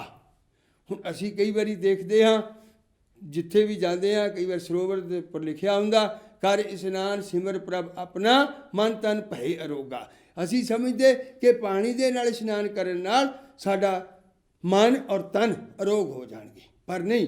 ਤਨ ਦਾ ਰੋਗ ਦੂਰ ਹੋ ਸਕਦਾ, ਮਨ ਦਾ ਰੋਗ ਕਿੱਦਾਂ ਦੂਰ ਹੋਏਗਾ? ਮਨ ਤੇ ਸਾਡਾ ਅੰਦਰ ਹੈ, ਮਨ ਤੇ ਤਾਂ ਪਾਣੀ ਦਾ ਅਸਰ ਹੀ ਨਹੀਂ ਹੈ। ਮਨ ਉੱਪਰ ਤਾਂ ਇਹਨਾਂ ਬਾਸ਼ਨਾਵਾਂ ਦਾ ਅਸਰ ਹੈ। ਮਨ ਨੂੰ ਤਾਂ ਇਹਨਾਂ ਬਾਸ਼ਨਾਵਾਂ ਨੇ ਘੇਰਿਆ ਹੋਇਆ, ਉਹਨੂੰ ਪਾਣੀ ਕੀ ਕਰੇਗਾ? ਨਾ ਮਨ ਦਿਖਦਾ ਹੈ, ਨਾ ਬਾਸ਼ਨਾਵਾਂ ਨਜ਼ਰ ਆਉਂਦੀਆਂ ਹਨ। ਭਾਵ ਉਹਦੇ ਤੇ ਅਸਰ ਤਾਂ ਇਹਨਾਂ ਦਾ ਹੈ, ਉਹ ਪਾਣੀ ਦਾ ਅਸਰ ਨਹੀਂ ਹੋਣਾ। ਫਿਰ ਕਦੋਂ ਹੋਏਗਾ? ਕਿਸ ਗੱਲ ਦਾ ਇਸ਼ਨਾਨ ਕਰਨਾ? ਜਿਹਦੀ ਗੱਲ ਗੁਰੂ ਸਾਹਿਬ ਕਰਦੇ ਹਨ, ਜਿਸ ਤੀਰਥ ਤੇ ਨਹਾਉਣ ਦੀ ਗੱਲ ਗੁਰੂ ਸਾਹਿਬ ਕਰਦੇ ਹਨ, ਜਦੋਂ ਉੱਥੇ ਇਸ਼ਨਾਨ ਕਰ ਲੈਂਦਾ ਜੀਵ, ਤਾਂ ਜਾ ਕੇ ਉਹਦਾ ਮਨ ਅਰੋਗ ਹੋ ਜਾਂਦਾ ਹੈ, ਉਸ ਦਾ ਤਨ ਵੀ ਅਰੋਗ ਹੋ ਜਾਂਦਾ ਹੈ। ਤਨ ਅਰੋਗ ਹੋਣ ਦਾ ਕਾਰਨ ਕੀ ਹੈ? ਕਿਉਂਕਿ ਤਨ ਕਿਉਂ ਅਰੋਗ ਹੁੰਦਾ? ਮਨ ਤੇ ਅਰੋਗ ਹੋ ਹੀ ਜਾਣਾ ਜਦੋਂ ਉਸ ਨੂੰ ਸੋਝੀ ਆ ਗਈ। ਜਦੋਂ ਤਨ ਕਿਸ ਤਰ੍ਹਾਂ ਅਰੋਗ ਹੁੰਦਾ ਹੈ? ਕਿਉਂਕਿ ਜਦੋਂ ਅਸੀਂ ਉਸ ਮਾਲਕ ਨਾਲ ਪ੍ਰੇਮ ਕਰਦੇ ਹਾਂ, ਉਹ ਮਾਲਕ ਹੀ ਇਸ ਸਰੀਰ ਨੂੰ ਬਣਾਉਣ ਵਾਲਾ ਹੈ। ਉਹ ਮਾਲਕ ਨੂੰ ਪਤਾ ਹੈ ਸਰੀਰ ਦੇ ਅੰਦਰ ਕਿੱਥੇ ਨੁਕਸ ਹੈ, ਸਰੀਰ ਦੇ ਅੰਦਰ ਕਿੱਥੇ ਬਿਮਾਰੀ ਹੈ। ਉਹ ਮਨ ਨੂੰ ਸੋਝੀ ਦੇ ਕੇ ਉਹ ਸਰੀਰ ਦੇ ਅੰਦਰੋਂ ਮਨ ਦੇ ਰਾਹੀਂ ਉਸ ਬਿਮਾਰੀ ਨੂੰ ਦੂਰ ਕਰਦੇ ਹਨ। ਸਾਡੇ ਅੰਦਰ ਸਰੀਰ ਦੇ ਵਿੱਚ ਇਸ ਤਰ੍ਹਾਂ ਦੇ ਗਲੈਂਡ ਹਨ, ਡਾਕਟਰ ਲੋਕ ਦੱਸਦੇ ਹਨ। ਉਹ ਗਲੈਂਡਸ ਦਾ ਕੰਮ ਕੀ ਹੈ? ਉਹ ਐਸਾ ਰਸ ਦਿੰਦੇ ਹਨ, ਐਸਾ ਰਸ ਛੱਡਦੇ ਹਨ ਕਿ ਉਹ ਬਿਮਾਰੀ ਦੂਰ ਹੋ ਜਾਂਦੀ। ਜਿਸ ਤਰ੍ਹਾਂ ਕਿਸੇ ਨੂੰ ਸ਼ੂਗਰ ਦੀ ਬਿਮਾਰੀ ਹੁੰਦੀ ਹੈ, ਉਹਦੇ ਅੰਦਰ ਪੈਂਕਰੀ ਹੈ ਜਿਹੜਾ ਉਹ ਇਨਸੂਲਿਨ ਬਣਾਉਂਦਾ ਹੈ। ਜਦੋਂ ਮਨ ਉਸ ਮਾਲਕ ਦੇ ਨਾਲ ਲੱਗ ਜਾਂਦਾ ਹੈ ਤੇ ਉਸ ਮਨ ਦੇ ਉੱਪਰ ਗੁਰੂ ਸਾਹਿਬ ਦੀ ਹਕੂਮਤ ਹੋ ਜਾਂਦੀ ਹੈ, ਭਾਵ ਪਰਮੇਸ਼ਰ ਦੀ ਉਹਦੇ 'ਤੇ ਕਿਰਪਾ ਹੋ ਜਾਂਦੀ, ਤਾਂ ਉਸ ਮਨ ਨੂੰ ਸੋਝੀ ਆ ਜਾਂਦੀ। ਉਹ ਮਨ ਸਮਰੱਥ ਹੋ ਜਾਂਦਾ ਕਿ ਆਪਣੇ ਅੰਦਰ ਉਹ ਸਰੀਰ ਦੇ ਹਿੱਸੇ ਨੂੰ ਠੀਕ ਕਰ ਸਕੇ। ਇਸ ਤਰੀਕੇ ਨਾਲ ਉਹਦਾ ਸਰੀਰ ਜਿਹੜਾ ਹੈ ਠੀਕ ਹੋ ਜਾਂਦਾ ਹੈ। ਜਾਂ ਮਾਨਸਿਕ ਰੋਗੀ ਹੈ, ਉਸ ਨੂੰ ਵੀ ਇਸੇ ਤਰ੍ਹਾਂ ਠੀਕ ਹੁੰਦਾ ਹੈ। ਕਿਉਂਕਿ ਮਾਨਸਿਕ ਰੋਗੀ ਕੀ ਹੈ? ਚਿੰਤਾ ਕੀ ਹੈ? ਬਾਰ-ਬਾਰ ਕਿਸੇ ਗੱਲ ਨੂੰ ਵਿਚਾਰਨਾ, ਕਿਸੇ ਗੱਲ ਦਾ ਬਸ ਜਾਣਾ, ਜਾਂ ਕਿਸੇ ਚੀਜ਼ ਦਾ ਡਰ ਲੱਗ ਜਾਣਾ, ਇਹ ਨਾ ਹੋ ਜਾਵੇ, ਉਹ ਨਾ ਹੋ ਜਾਵੇ, ਜਾਂ ਆਹ ਕਿਉਂ ਹੋ ਗਿਆ, ਉਹ ਕਿਸ ਤਰ੍ਹਾਂ ਹੋ ਗਿਆ, ਇਹ ਚਿੰਤਾ ਹੈ। ਇਹ ਜਦੋਂ ਮਨ ਸਥਿਰ ਹੋ ਜਾਂਦਾ ਹੈ, ਗੁਰੂ ਚਰਨਾਂ ਦੇ ਵਿੱਚ ਲੱਗ ਜਾਂਦਾ ਹੈ ਅਤੇ ਗੁਰੂ ਸਾਹਿਬ ਦਾ ਉਹਨੂੰ ਸਹਾਰਾ ਮਿਲ ਜਾਂਦਾ ਹੈ, ਤਾਂ ਮਨ ਦੇ ਉਹ ਮਾਨਸਿਕ ਰੋਗ ਜ਼ਰੂਰ ਹੋ ਜਾਂਦੇ ਹਨ। ਜਿਸ ਮਨ ਨੂੰ ਜੋ ਬਿਮਾਰੀਆਂ ਲੱਗਦੀਆਂ ਹਨ ਉਹਨਾਂ ਨੂੰ ਅਸੀਂ ਮਾਨਸਿਕ ਰੋਗੀ ਆਖਦੇ ਹਾਂ। ਮਾਨਸਿਕ ਰੋਗ ਜਿਹੜੇ ਸਰੀਰ ਦੀਆਂ ਬਿਮਾਰੀਆਂ ਲੱਗਦੀਆਂ ਹਨ ਉਹਨਾਂ ਨੂੰ ਅਸੀਂ ਸਰੀਰਕ ਰੋਗ ਆਖਦੇ ਹਾਂ। ਗੁਰੂ ਸਾਹਿਬ ਦੇ ਸਰਬ ਰੋਗ ਕਾ ਔਸ਼ਧ ਨਾਮ, ਗੁਰਬਾਣੀ ਵਿੱਚ ਗੁਰੂ ਸਾਹਿਬ ਦੱਸਦੇ ਹਨ ਸਾਰੀਆਂ ਬਿਮਾਰੀਆਂ ਦੀ ਦਵਾਈ ਪਰਮੇਸ਼ਰ ਦਾ ਨਾਮ ਹੈ। ਸਰਬ ਰੋਗ ਕਾ ਔਸ਼ਧ ਨਾਮ, ਸਾਰੀਆਂ ਬਿਮਾਰੀਆਂ ਮਾਨਸਿਕ ਵੀ ਸਰੀਰਕ ਵੀ, ਇਹ ਦੋਨੋਂ ਹੀ ਠੀਕ ਹੋ ਜਾਂਦੀਆਂ ਨੇ। ਪਰ ਹੁੰਦੀਆਂ ਉਦੋਂ ਨੇ ਜਦੋਂ ਜੀਵ ਉਸ ਅਵਸਥਾ ਵਿੱਚ ਜਾਂਦਾ, ਉਸ ਤੋਂ ਪਹਿਲਾਂ ਨਹੀਂ। ਉਹ ਅਵਸਥਾ ਇਸ ਤਰੀਕੇ ਨਾਲ ਨਹੀਂ ਆ ਸਕਦੀ। ਉਸ ਅਵਸਥਾ ਨੂੰ ਲਿਆਉਣ ਦੇ ਲਈ ਸਾਨੂੰ ਉਸ ਜਗ੍ਹਾ 'ਤੇ ਜਾਣਾ ਪਏਗਾ। ਉਸ ਜਗ੍ਹਾ 'ਤੇ ਜਾਣ ਲਈ ਸਾਨੂੰ 7 ਸਟੈਪ ਪਾਰ ਕਰਕੇ 8ਵੇਂ ਧਿਆਨ ਰੂਪੀ ਜਹਾਜ਼ ਵਿੱਚ ਬੈਠਾਂਗੇ ਤਾਂ ਉੱਥੇ ਪਹੁੰਚਾਂਗੇ। ਉਸ ਤੋਂ ਪਹਿਲਾਂ ਉਸ ਜਗ੍ਹਾ 'ਤੇ ਨਹੀਂ ਜਾ ਸਕਦੇ। ਉਸ ਜਗ੍ਹਾ 'ਤੇ ਜਾਣ ਲਈ ਸਾਡਾ ਇਹ ਹੋਣਾ ਜ਼ਰੂਰੀ ਹੈ। ਜਦੋਂ ਉੱਥੇ ਜੀਵ ਚਲਾ ਜਾਂਦਾ, ਉੱਥੇ ਜਾ ਕੇ ਕੀ ਹੁੰਦਾ? ਅੰਤਰ ਤੀਰਥ ਗਿਆਨ ਹੈ, ਸਤਿਗੁਰ ਦੀਆ ਬੁਝਾਏ, ਮੈਲ ਗਈ ਮਨ ਨਿਰਮਲ ਹੋਇਆ, ਅੰਮ੍ਰਿਤ ਸਰ ਤੀਰਥ ਨਾਏ। ਗੁਰੂ ਸਾਹਿਬ ਕਹਿੰਦੇ ਅੰਤਰ ਤੀਰਥ ਗਿਆਨ ਹੈ। ਕਹਿੰਦੇ ਤੇਰੇ ਅੰਦਰ ਜਿਹੜਾ ਹੈ ਗਿਆਨ ਦਾ ਤੀਰਥ ਹੈ, ਭੰਡਾਰ ਹੈ, ਸੋਝੀ ਦਾ ਭੰਡਾਰ ਹੈ, ਗਿਆਨ ਦਾ ਭੰਡਾਰ ਹੈ। ਜਿਸ ਤਰ੍ਹਾਂ ਨਲਕੇ ਦੇ ਉੱਪਰ ਕੁੰਡ ਦੇ ਵਿੱਚ ਥੋੜ੍ਹਾ ਜਿਹਾ ਪਾਣੀ ਹੁੰਦਾ, ਉਹਨੂੰ ਅਸੀਂ ਸਰੋਵਰ ਨਹੀਂ ਕਹਿੰਦੇ, ਉਹਨੂੰ ਅਸੀਂ ਤੀਰਥ ਨਹੀਂ ਕਹਿੰਦੇ। ਜਦੋਂ ਕੋਈ ਕਿਸੇ ਨਦੀ 'ਤੇ ਨਹਾਉਣ ਜਾਂਦਾ, ਕਿਸੇ ਸਰੋਵਰ 'ਤੇ ਨਹਾਉਣ ਜਾਂਦਾ, ਉਹਨੂੰ ਅਸੀਂ ਤੀਰਥ ਕਹਿੰਦੇ ਹਾਂ। ਇਸੇ ਤਰ੍ਹਾਂ ਉਸ ਜਗ੍ਹਾ 'ਤੇ ਸਾਡੇ ਅੰਦਰ 10ਵੇਂ ਦੁਆਰ 'ਤੇ ਜਾ ਕੇ ਉੱਥੇ ਤੀਰਥ ਹੈ ਜਿਹੜਾ ਕਾਹਦਾ? ਗਿਆਨ ਦਾ, ਸੋਝੀ ਦਾ ਭੰਡਾਰ ਹੈ। ਅੰਤਰ ਤੀਰਥ ਗਿਆਨ ਹੈ, ਸਤਿਗੁਰ ਦੀਆ ਬੁਝਾਏ। ਗੁਰੂ ਸਾਹਿਬ ਕਹਿੰਦੇ ਮੈਨੂੰ ਮੇਰੇ ਸਤਿਗੁਰੂ ਨੇ ਸੋਝੀ ਦੇ ਦਿੱਤੀ। ਗੁਰੂ ਅਮਰਦਾਸ ਪਾਤਸ਼ਾਹ ਕਹਿੰਦੇ ਵੀ ਤੇਰੇ ਅੰਦਰ ਹੀ ਤੀਰਥ ਦਾ ਭੰਡਾਰ ਹੈ, ਤੇਰੇ ਅੰਦਰ ਹੀ ਤੀਰਥ ਹੈ। ਉਸ ਤੀਰਥ ਦੇ ਵਿੱਚ ਕੀ ਹੈ? ਸੋਝੀ ਦਾ ਤੀਰਥ ਹੈ। ਤੈਨੂੰ ਉੱਥੋਂ ਸੋਝੀ ਮਿਲੇਗੀ, ਤੈਨੂੰ ਉੱਥੋਂ ਗਿਆਨ ਮਿਲੇਗਾ। ਇੱਕ ਗਿਆਨ ਕਿਤਾਬੀ ਹੈ, ਇੱਕ ਗਿਆਨ ਅੱਖਰੀ ਹੈ, ਇੱਕ ਗਿਆਨ ਦੱਸਣ ਵਾਸਤੇ ਹੈ, ਇੱਕ ਗਿਆਨ ਅਸਲੋਂ ਅੰਦਰ ਦਾ ਗਿਆਨ ਹੈ। ਕਿਤਾਬਾਂ ਨਾਲ ਪੜ੍ਹ ਲੈਣ ਨਾਲ, ਕਿਸੇ ਤੇ ਸੁਣਨ ਦੇ ਨਾਲ ਇਹ ਗਿਆਨ ਜਿਹੜਾ ਸਾਡੇ 'ਤੇ ਬਹੁਤੀ ਦੇਰ ਅਸਰ ਨਹੀਂ ਕਰਦਾ। ਅਸੀਂ ਕੋਈ ਕਿਤਾਬ ਪੜ੍ਹਦੇ ਹਾਂ, ਉਹਦਾ ਥੋੜ੍ਹੇ ਜਿਹੇ ਦਿਨ ਅਸਰ ਹੁੰਦਾ, ਕੋਈ ਕਿਸੇ ਕਈਏ ਤਾਂ 1 ਘੰਟਾ 2 ਘੰਟੇ ਹੀ ਹੁੰਦਾ। ਅਸੀਂ ਕਿਸੇ ਦੀ ਗੱਲ ਸੁਣ ਕੇ ਆਉਂਦੇ ਹਾਂ, ਸਤਸੰਗ ਸੁਣਦੇ ਹਾਂ, ਜਾਂ ਅਸੀਂ ਕੋਈ ਗੁਰਬਾਣੀ ਵਿਚਾਰ ਸੁਣਦੇ ਹਾਂ, ਉਹਦਾ ਅਸਰ ਸਾਡੇ 'ਤੇ ਥੋੜ੍ਹੀ ਦੇਰ ਲਈ ਹੁੰਦਾ। ਕਿਉਂ? ਉਹ ਸਾਡੇ ਬਾਹਰੋਂ ਹੈ।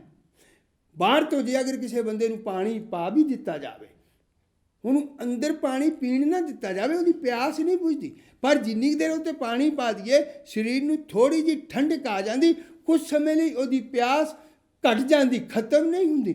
ਔਰ ਜਦੋਂ ਨਹਾ ਕੇ ਹਟਦਾ, ਉਹਦੀ ਪਿਆਸ ਫਿਰ ਉਸੇ ਤਰ੍ਹਾਂ ਪ੍ਰਬਲ ਹੋ ਜਾਂਦੀ, ਉਨੀ ਫਿਰ ਜਾਗ ਜਾਂਦੀ।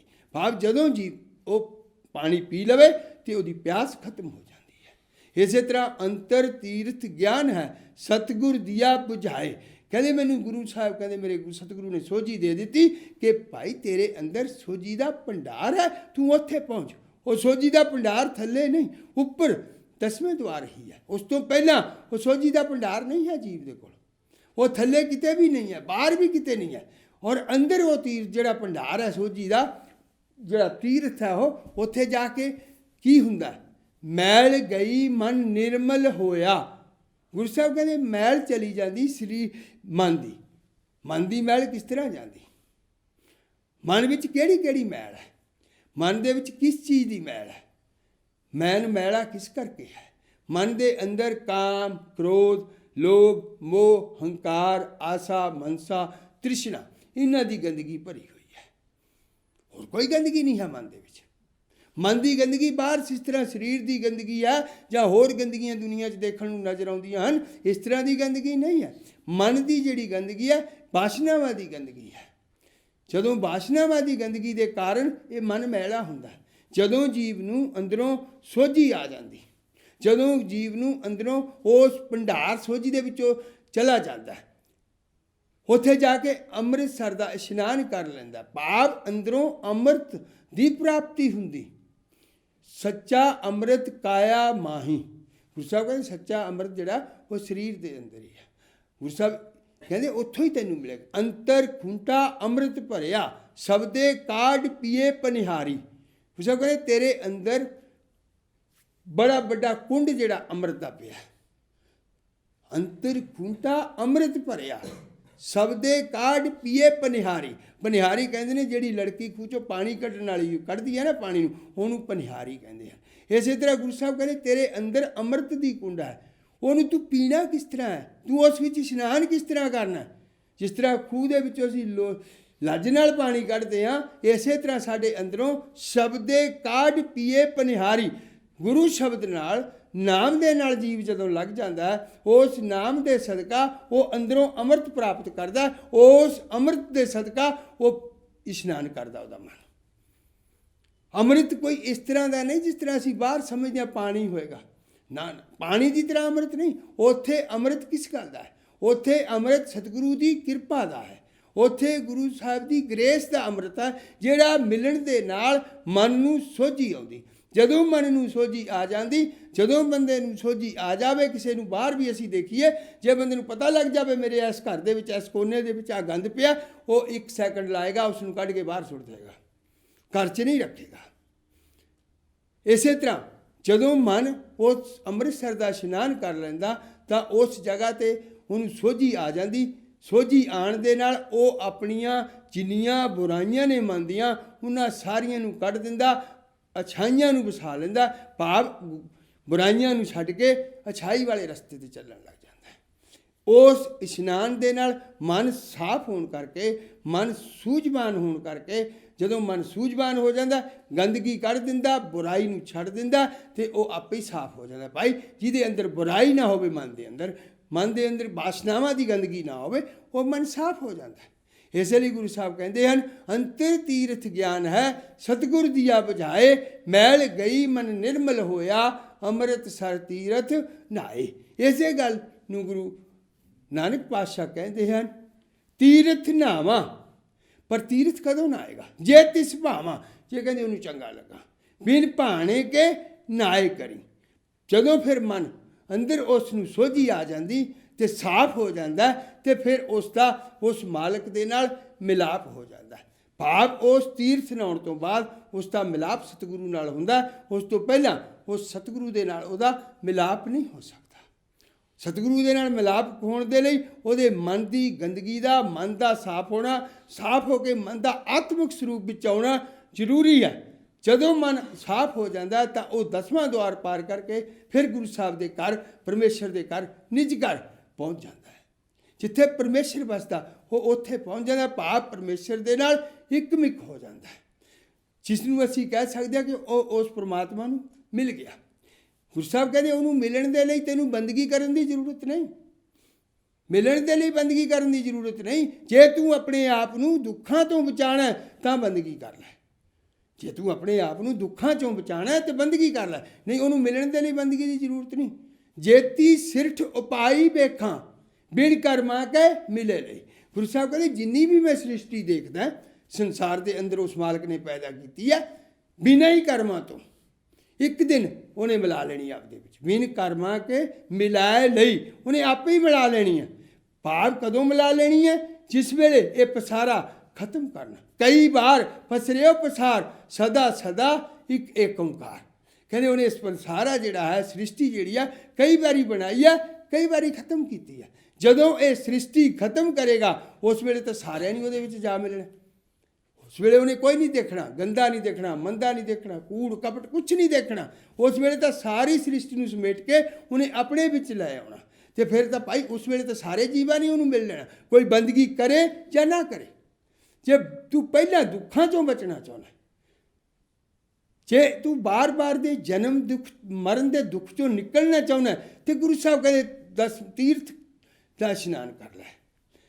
ਨਹੀਂ ਤਾਂ ਜੇ ਤੂੰ ਮਿਲਣਾ ਹੀ ਹੈ ਉਹ ਤਾਂ ਮਿਲ ਹੀ ਲੈਣਾ। ਕਈ ਲੋਕ ਕਹਿੰਦੇ ਰੱਬ ਨੂੰ ਮਿਲਣ ਖਾਤਰ ਭਗਤੀ ਦੀ ਲੋੜ ਹੈ। ਨਹੀਂ ਭਾਈ, ਰੱਬ ਨੂੰ ਮਿਲਣ ਖਾਤਰ ਭਗਤੀ ਦੀ ਲੋੜ ਨਹੀਂ। ਮਿਲ ਤਾਂ ਤੂੰ ਲਏਗਾ, ਹੋ ਸਕਦਾ ਨੂੰ ਅਰਬਾਂ ਸਾਲ ਲੱਗ ਜਾਣ, ਹੋਰ ਵੀ ਇਸ ਤੋਂ ਜ਼ਿਆਦਾ ਸਮਾਂ ਲੱਗ ਜੇ। ਮਿਲਾਪ ਦੇ ਵਿੱਚ ਕੋਈ ਕਮੀ ਨਹੀਂ, ਮਿਲਾਪ ਤੇਰਾ ਹੋ ਹੀ ਜਾਏਗਾ ਜਦੋਂ ਸ੍ਰਿਸ਼ਟੀ ਖਤਮ ਹੋਏਗੀ। ਪਰ ਜੇ ਤੂੰ ਆਪਣੇ ਆਪ ਨੂੰ ਇਸ ਦੁੱਖ ਦੇ ਵਿੱਚੋਂ ਕੱਢ ਕੇ ਲੈ ਕੇ ਜਾਣਾ, ਜੇ ਤੂੰ ਇਸ ਜਨਮ ਮਰਨ ਦੇ ਵਿੱਚੋਂ ਕੱਢ ਕੇ ਲੈ ਜਾਣਾ, ਤਾਂ ਇਸ ਜਨਮ ਦੇ ਵਿੱਚ ਤੂੰ ਭਗਤੀ ਕਰ ਲੈ। ਪਰ ਇਹ ਭਗਤੀ ਤੂੰ ਇਸ ਤਰੀਕੇ ਦੀ ਨਹੀਂ ਕਰਨੀ। ਜੇ ਤੂੰ ਭਗਤੀ ਕਰਨੀ ਤਾਂ ਪੂਰਨ ਸਹੀ ਤਰੀਕੇ ਨਾਲ, ਗੁਰੂ ਕਿਰਪਾ ਨਾਲ ਉਹ ਭਗਤੀ ਕਰ ਜਿਹਦੇ ਨਾਲ ਤੂੰ ਉਹਦੇ ਵਿੱਚ ਮਿਲ ਜਾਵੇਂ। ਕਈ ਵਾਰੀ ਜੀਵ ਅਲਾਂਭੇ ਦੇ ਤੌਰ 'ਤੇ ਭਗਤੀ ਕਰਦੇ ਹਨ, ਕਈ ਵਾਰੀ ਇਸ ਤਰ੍ਹਾਂ ਦੇ ਚਿਲੇ ਕਰਦੇ ਹਨ ਕਿ ਸ਼ਾਇਦ ਮੇਰੇ ਦੁੱਖ ਘਟ ਜਾਣਗੇ। ਅਰੇ ਭਾਈ, ਤੂੰ ਇਸ ਸਰੀਰ ਦੇ ਦੁੱਖ ਜੇ ਮੰਨ ਲਓ ਇਸ ਸਮੇਂ ਕਟਾ ਵੀ ਲਏ, ਮੁੜ ਕੇ ਜਦ ਦੁਬਾਰਾ ਜਨਮ ਲਏਗਾ ਉਹੀ ਦੁੱਖ ਫੇਰ ਆਉਣਗੇ। ਅੱਜ ਕੋਈ ਇਨਸਾਨ ਮਰ ਜਾਵੇ, ਕੱਲ ਫਿਰ ਜਨਮ ਲੈ ਲਵੇ, ਫਿਰ ਉਹਦੇ ਕੋਲ ਉਸੇ ਤਰ੍ਹਾਂ ਦੇ ਦੁੱਖ ਆਉਣਗੇ ਜਿਹੜੇ ਉਹਦੇ ਕੋਲ ਅੱਜ ਨੇ। ਜੋ ਅੱਜ ਦੁੱਖ ਭੋਗ ਰਿਹਾ, ਸੰਤਾਪ ਭੋਗ ਰਿਹਾ, ਉਹ ਫਿਰ ਭੋਗੇਗਾ। ਜੇ ਤੂੰ ਇਸ ਤੋਂ ਬਚਣਾ ਤਾਂ ਗੁਰੂ ਸਾਹਿਬ ਕਹਿੰਦੇ ਭਗਤੀ ਕਰ ਲੈ। ਜੇ ਤੂੰ ਰੱਬ ਨੂੰ ਮਿਲਣਾ, ਉਹ ਤਾਂ ਇੱਕ ਦਿਨ ਇਹੋ ਜਿਹਾ ਆਊਗਾ ਤੈਨੂੰ ਮਿਲਾ ਹੀ ਲਏਗਾ, ਫਿਰ ਤੈਨੂੰ ਕੋਈ ਜ਼ਰੂਰਤ ਨਹੀਂ। ਮੱਤ ਵਿੱਚ ਰਤਨ, ਫਿਰ ਬੰਦਗੀ ਵੀ ਕਿਹਦੀ ਕਰਨੀ ਹੈ? ਇੱਕ ਦੀ, ਦੂਸਰਿਆਂ ਦੀ ਨਹੀਂ। ਜੇ ਦੂਸਰਿਆਂ ਦੀ ਬੰਦਗੀ ਕਰੇਗਾ ਫਿਰ ਤੇਰਾ ਕੋਈ ਭਲਾ ਨਹੀਂ ਹੋਣਾ। ਮੰਨ ਲਓ ਕੋਈ ਕਿਸੇ ਸਿੱਧ ਦੀ, ਸ਼ਹੀਦ ਦੀ, ਦੇਵੀ ਦੀ, ਦੇਵਤੇ ਦੀ ਪੂਜਾ ਕਰਦਾ ਤੇ ਉਹਨੂੰ ਮੁਕਤੀ ਨਹੀਂ ਮਿਲ ਸਕਦੀ, ਉਹ ਜਨਮ ਮਰਨ ਚੋਂ ਨਹੀਂ ਨਿਕਲ ਸਕਦਾ, ਕਿਉਂਕਿ ਉਹ ਆਪ ਨਹੀਂ ਜਨਮ ਮਰਨ ਚੋਂ ਨਿਕਲੇ। ਭਾਈ, ਜੀਵ ਨੂੰ ਕਿਸ ਤਰ੍ਹਾਂ ਕੱਢ ਦੇਣਗੇ? ਜੀਵ ਨੇ ਮਰਨ ਜਨਮ ਚੋਂ ਨਿਕਲਣਾ ਤਾਂ ਉਸ ਨੂੰ ਜਿਹੜਾ ਜਨਮ ਮਰਨ ਤੋਂ ਰਹਿਤ ਹੈ, ਉਹ ਪਰਮੇਸ਼ਰ ਹੈ, ਉਹਦੀ ਭਗਤੀ ਕਰਨੀ ਪਏਗੀ। ਗੁਰੂ ਸਾਹਿਬ ਕਹਿੰਦੇ ਇਹ ਗੱਲ ਜੇ ਤੂੰ ਸਮਝ ਲਵੇਂ, ਜਾਣ ਲਵੇਂ ਕਿ ਮੈਂ ਇੱਕ ਦੀ ਭਗਤੀ ਕਰਨੀ ਹੈ, ਫਿਰ ਤੇਰਾ ਕੰਮ ਹੋ ਸਕਦਾ। ਜਿਹੜਾ ਗੱਲ ਇਹ ਸਮਝ ਲਵੇ, ਗੁਰੂ ਸਾਹਿਬ ਕਹਿੰਦੇ ਉਹ ਬਹੁਤ ਹੀ ਵਿਦਵਾਨ ਹੈ, ਉਹ ਬਹੁਤ ਹੀ ਉੱਚੀ ਮੱਤ ਵਾਲਾ ਹੈ। ਇਹ ਗੱਲ ਗੁਰੂ ਸਾਹਿਬ ਦੀ ਜਿਹੜਾ ਸੁਣ ਲਵੇ, ਜਾਣ ਲਵੇ, ਬੁੱਝ ਲਵੇ। ਮੱਤ ਵਿੱਚ ਰਤਨ ਜਵਾਹਿਰ ਮਾਣਕ, ਕਹਿੰਦੇ ਉਹਦੀ ਮੱਤ ਇੰਨੀ ਉੱਚੀ ਹੋ ਜਾਏਗੀ ਕਿ ਉਹ ਜਵਾਹਰ, ਹੀਰੇ ਜਵਾਹਰਾਤ, ਮਾਣਕ ਮੋਤੀ ਸਭ ਤੋਂ ਉੱਚੇ, ਪੈਸੇ ਰੁਪਈਏ ਨਾਲੋਂ ਵੀ, ਸੋਨੇ ਨਾਲੋਂ ਵੀ ਉੱਚੇ ਕੀਮਤੀ ਮੰਨੇ ਜਾਂਦੇ ਹਨ। ਗੁਰੂ ਸਾਹਿਬ ਕਹਿੰਦੇ ਤੇਰੀ ਮੱਤ ਇੰਨੀ ਉੱਚੀ ਹੋ ਜਾਏਗੀ ਜੇ ਇੱਕ ਗੁਰ ਕੀ ਸਿੱਖ ਸੁਣੀ। ਕਹਿੰਦੇ ਜੇ ਤੂੰ ਗੁਰੂ ਸਾਹਿਬ ਦੀ ਇੱਕ ਗੱਲ ਸੁਣ ਲਵੇਂ। ਕਿਹੜੀ ਗੱਲ? ਜਿਹੜੀ ਉੱਪਰ ਗੁਰੂ ਸਾਹਿਬ ਕਹਿੰਦੇ ਆ, ਤੀਰਥ ਨਾਵਾਂ ਜੇ ਤਿਸ ਭਾਵਾਂ ਬਿਨ ਭਾਣੇ ਕੇ ਨਾਏ ਕਰੀ। ਕਹਿੰਦੇ ਜੇ ਤੂੰ ਇਹ ਗੱਲ ਸਮਝ ਲਵੇਂ ਕਿ ਰੱਬ ਇੱਕ ਹੈ, ਮੈਂ ਉਸ ਦੀ ਬੰਦਗੀ ਕਰਕੇ, ਮੈਂ ਉਹਦੇ ਘਰ ਜਾ ਕੇ ਤੀਰਥ ਇਸ਼ਨਾਨ ਕਰਕੇ ਅੰਦਰ 10ਵੇਂ ਦੁਆਰ ਦਾ ਮੈਂ ਉਸ ਨਾਲ ਮਿਲ ਲੈਣਾ, ਇਹ ਗੱਲ ਸਮਝ ਲਵੇ, ਤੇ ਕਹਿੰਦੇ ਇਸ ਤੋਂ ਵੱਡੀ ਮੱਤ ਕੋਈ ਹੋਰ ਨਹੀਂ ਹੋਣੀ, ਇਸ ਤੋਂ ਕੀਮਤੀ ਮੱਤ ਹੋਰ ਕੋਈ ਨਹੀਂ ਹੋ ਸਕਦੀ। ਕਿਉਂਕਿ ਜੇ ਇਹ ਮੱਤ ਆ ਜਾਵੇ ਜੀਵ ਨੂੰ, ਇਹ ਸੋਝੀ ਆ ਜਾਵੇ ਜੀਵ ਨੂੰ, ਤਾਂ ਹੀ ਤੇ ਉਹ ਇੱਕ ਦੀ ਪੂਜਾ ਕਰੇਗਾ, ਨਹੀਂ ਤੇ ਦੂਸਰਿਆਂ ਦੀਆਂ ਪੂਜਾ ਵਿੱਚ ਲੱਗਾ ਰਹੇਗਾ। ਜਿੰਨੀ ਦੇਰ ਤੱਕ ਇਹ ਸੋਝੀ ਨਹੀਂ ਆਉਂਦੀ, ਦੇਵੀ ਦੇਵਤਿਆਂ ਦੀਆਂ ਪੂਜਾ ਕਰਦਾ ਰਹਿੰਦਾ ਬੰਦਾ, ਸਿੱਧਾ ਸ਼ਹੀਦਾਂ ਦੀਆਂ ਪੂਜਾ ਕਰੀ ਜਾਂਦਾ ਜੀ।